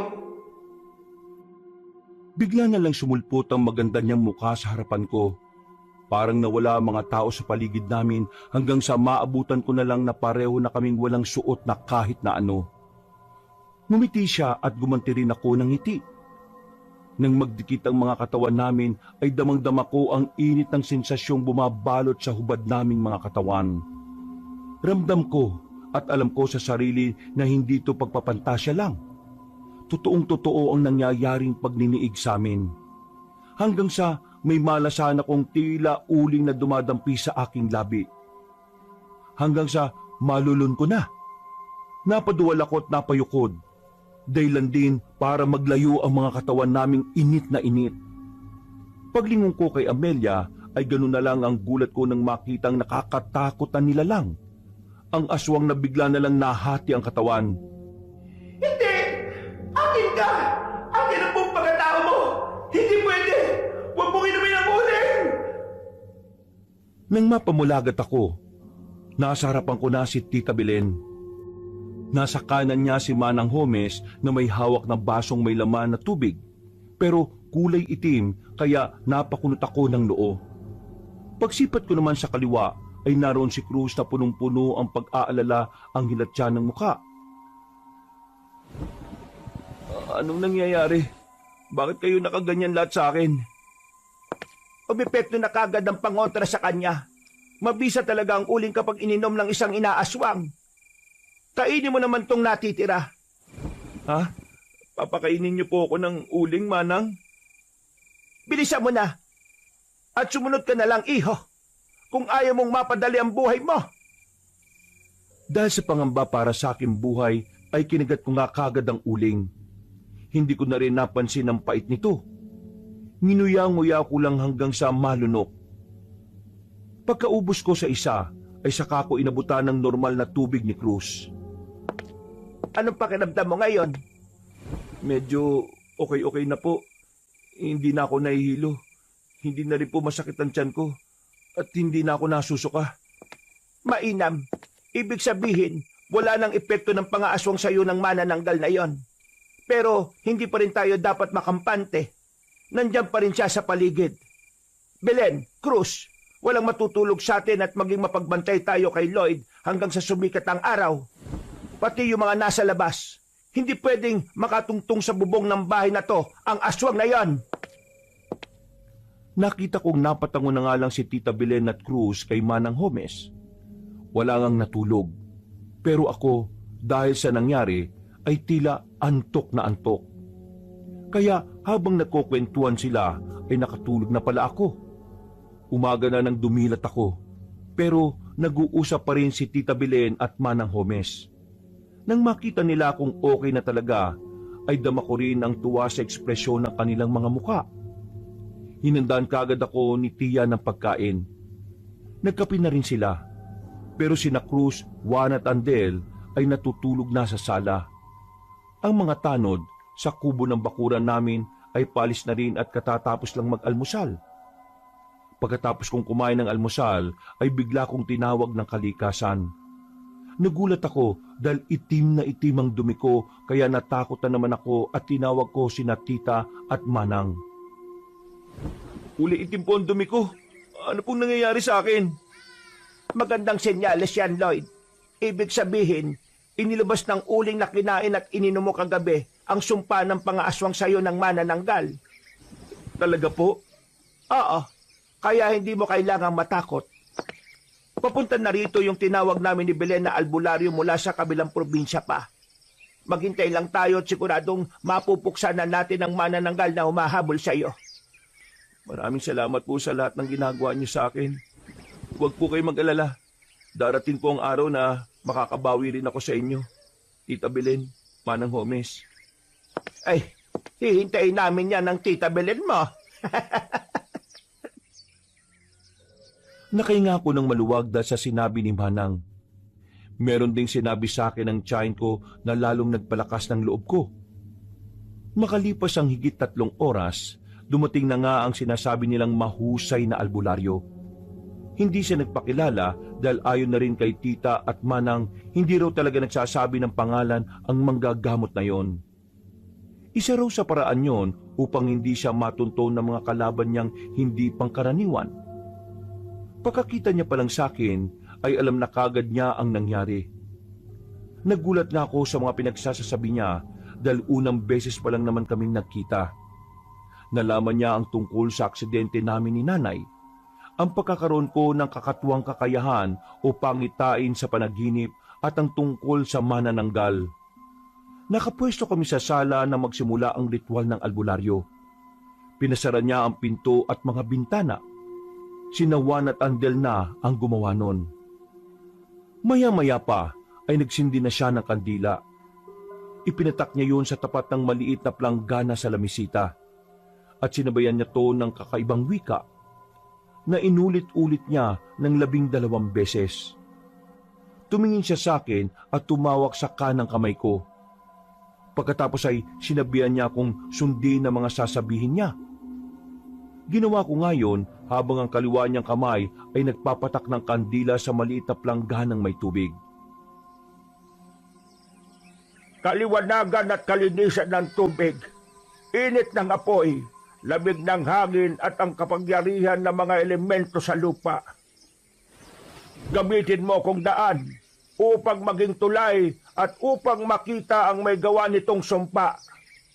Kaliwanagan at kalinisan ng tubig, init ng apoy, lamig ng hangin at ang kapangyarihan ng mga elemento sa lupa. Gamitin mo kung daan upang maging tulay at upang makita ang mga gawa nitong sumpa. Kaliwanagan at kalinisan ng tubig, init ng apoy, lamig ng hangin at ang kapangyarihan ng mga elemento sa lupa. Gamitin mo kung daan upang maging tulay at upang makita ang may gawa nitong sumpa. Pagkatapos bigkasin yun, ay naramdaman ko ang malamig na pag-ihip ng hangin.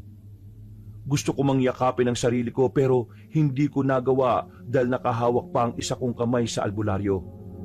Nang mapatingin ako sa planggana, ganun na lang ang gulat ko. Pati na mga kasama ko sa aming nakita. Nagkaroon kasi ng hugis mula sa patak ng kandila. Puno ba yan ng nyog?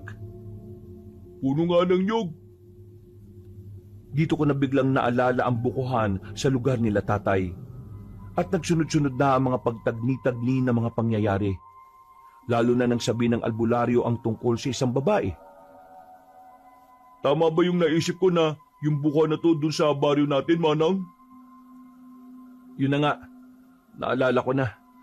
Bago ako pumunta sa inyo, na naginip ako ng isang nilalang mula sa bukuhan. Tapos si Amelia, yung sinasabi kong babae, siya yung manananggal. Kinumpirma ng albularyo na tama nga ang sinabi ko. Si Amelia nga ang manananggal na humahabol at nang aaswang sa akin. Dahil takam na takam siya sa mahalimuyak na amoy ng dugo ko. Nakatira siya sa bukuhan, pero nang sabihin naming wala namang bahay doon, ay nagbigay ng malinaw na sagot ang manggagamot. Nagulat kami dahil hindi siya ordinaryong aswang o manananggal. Meron siyang katuwang na isang mangkukulam, kaya naisip kong bigla ang sinasabing lola ni Amelia. Nakakapagtago sila sa bukuhan ng walang nakakapansin dahil sa kapangyarihan ng mangkukulam. At ang dapat lang gawin para mapuksa sila ng tuluyan o mapalayas ay gamitin ang pinakamabisang panlaban sa isang manananggal. Sinimulan na nga ng albularyo ang pagpuksa sa lolang mangkukulam. At nang matapos na siya ay saka kami muling nag-usap-usap. Nabuo nga ang isang desisyon kahit palabag si Tita Belen. Sigurado ba kayong babalik tayo ron sa bukuhan? Paano kung may mangyari na naman sa iyo, Lloyd? Katulad ng sinasabi ng tiya mo. Manang, tita, alam ko pong delikado. Pero narinig po naman natin ang sinabi ng albularyo. Na ako lang daw po mismo ang po pwedeng makapatay kay Amelia. Gamit tong pangontra. Sasama kami sa pag-uwi ron sa bahay ng tatay mo. Sige po, pero kami na lang po ang pupunta sa bukuhan. Mas makakampante po ako kung nasa bahay lang po kayo. Huwag po kayo mag-alala. Sasamahan namin ni Juan at Andel si Lloyd. Hindi po namin iiwan ang isa't isa. Wala nang nagawa sila Tita Belen at Manang Homes. Nung araw ding yon ay nagbiyahe na kami. At katulad noon ay inabot ng higit 12 oras ang biyahe. Bago kami nakarating sa bahay ni tatay, dumiretso kagad kami sa bukuhan. Sa kalaliman ng hating gabi, nagtago lang sila Cruz, Juan at Andel gamit ang kakaibang porselas na bigay ng albularyo. Hindi sila naaamoy ng aswang. At katulad ng inaasahan, naroon na si Amelia. Halata sa mukha niyang matinding pagkauhaw na naman sa akin. Lumapit ako at pakunwaring okay lang ang lahat. Kitang-kita kong tuwa sa kanyang muka. Pero sa kabilang banda ay parang nalungkot siya. Oh, bakit parang malungkot ka? Natutuwa akong bumalik ka, Lloyd. Pero malungkot ako dahil kamamatay lang kanina ng lola ko. Ha? Paano siya namatay? Hindi ko rin alam kung paano. Pero ang sabi niya meron daw nananakit sa kanya na isang... Na isang ano? Bakit natigilan ka na? Pasensya na. Hindi mo rin naman maintindihan Maiintindihan ko, Amelia. Maiintindihan ko na ang lola mo ay isang mangkukulam. At ikaw naman ay isang aswang na manananggal. Ha? Ano? Teka, huwag mong sabihin na ikaw ang magkagagawa ng pagkamatay ng lola ko. Hindi ako. Pero ang albularyo na nagbigay sa akin itong punyal na gawa sa pinaghalong itim na asin, katas ng bawang at may bendisyon sa kabanal-banalang simbahan. Sinaksak ko siya, Kabanong, pero mabilis niya itong naiwasan. Nakalayo siya at gulat na tumingin sa akin ng matalim. May dinukot siya sa bulsa. Isang langis na kagad niyang ipinaligo. Ilang saglit pa ay unti-unti na siyang nagpalit ng anyo. Pero biglang sumulpot sa likod sina Cruz, Juan at Andel. Ang mga kamay nila ay may bahid ng mga asing nabindisyonan. Hinawakan nila ang pakpak ng aswang at buong puwersang pinigilan to sa paglipat. Umusok ang nahawakan nila kaya nagkakakawag si Amelia sa galit. Walang ina! Kapag nakawala ako dito, wala akong ititik sa inyo! Buong lahi niyo ang mamamatay! Ikaw ang mamamatay dito, aswang! Lloyd, bilisan mo na! Itarap mo ng punyal na iyan sa halimaw na to! Kahit anong pilit ng aswang na magpumiglas, wala na siyang nagawa. Unti-unti na rin kasing nabubutas ang pakpak niya dahil sa asin sa kamay ni na Cruz, Juan at Andel. Hindi na nga rin ako nagdalawang isip pa. Lumapit ako at nang itatara ko na sa dibdib niya ang patalim ay bigla siyang nagmakaawa. Wag, Lloyd! Wag mo akong papatayin! Mahal na mahal kita! Huwag kang makikinig sa kanya! Nililin lang ka lang niya! Paulan mo na ako. Hindi ko na to ulitin at magpapakalayo-layo na ako. Pakiusap naman, Lloyd. Pakinggan mo naman ako. Kapag nakinig ka sa pang-uuto niya, Kapag nakakawala siya rito, katapusan na nating lahat. Madadamay hindi lang kami, pati na rin si Manang Gomez at Tita Belen mo. At posible kang tatay mo rin. Kahit huwag mo na akong pakinggan, kahit ang puso mo na lang, alam kong mahal mo rin ako. Tama ka. Dapat nga pakinggan ko ang puso ko. Kaya mamamatay ka na! Walang pag-aalinlangan kung tinaharak ang punya sa dibdib ng aswang Kabanong. Parang may kung anong malakas na puwersa ang kumawala at gumapang sa buong bukuhan. Nagliparan ng mga natutulog na ibong tila na bulahaw. Hanggang sa makita na lang namin na unti-unti nang nalulusaw si Amelia. Nagsaabo siya at wala nang natira pa. Napaiyak ako dahil nakaramdam din ako kahit papaano ng panghihinayang. Inisip ko na kung siguro nagkita kami sa ibang mundo, baka hindi siya isang aswang. Pagkatapos ng pangyayaring yon, Kabanong, ay natahimik na nga ang aming mga buhay. Makalipas ng ilang taon, napetisyon na ako ni tatay. Tumira na ako sa ibang bansa at doon na nakapangasawa. Mga kabangers, mga kayanggaws, Kabanong po uli. Bago po ako magwakas, nagpapasalamat po ako sa pakikinig nyo sa bagong kwento natin ngayong araw na ito. At kung medyo nabitin po kayo sa kwento natin, kung maaari lang ay bisitahin nyo po yung isa pang channel natin na Pamela Clamil. Marami din po magagandang mga kwento doon. At kung maaari lang ay mag-subscribe po kayo kung nagustuhan nyo rin po yung kwento kasi kukunti lang po yung mga subscriber doon. At huwag nyo rin pong kalimutan na mag-comment at pindutin rin ang like button. Hanggang sa susunod na mga kwento, wakas!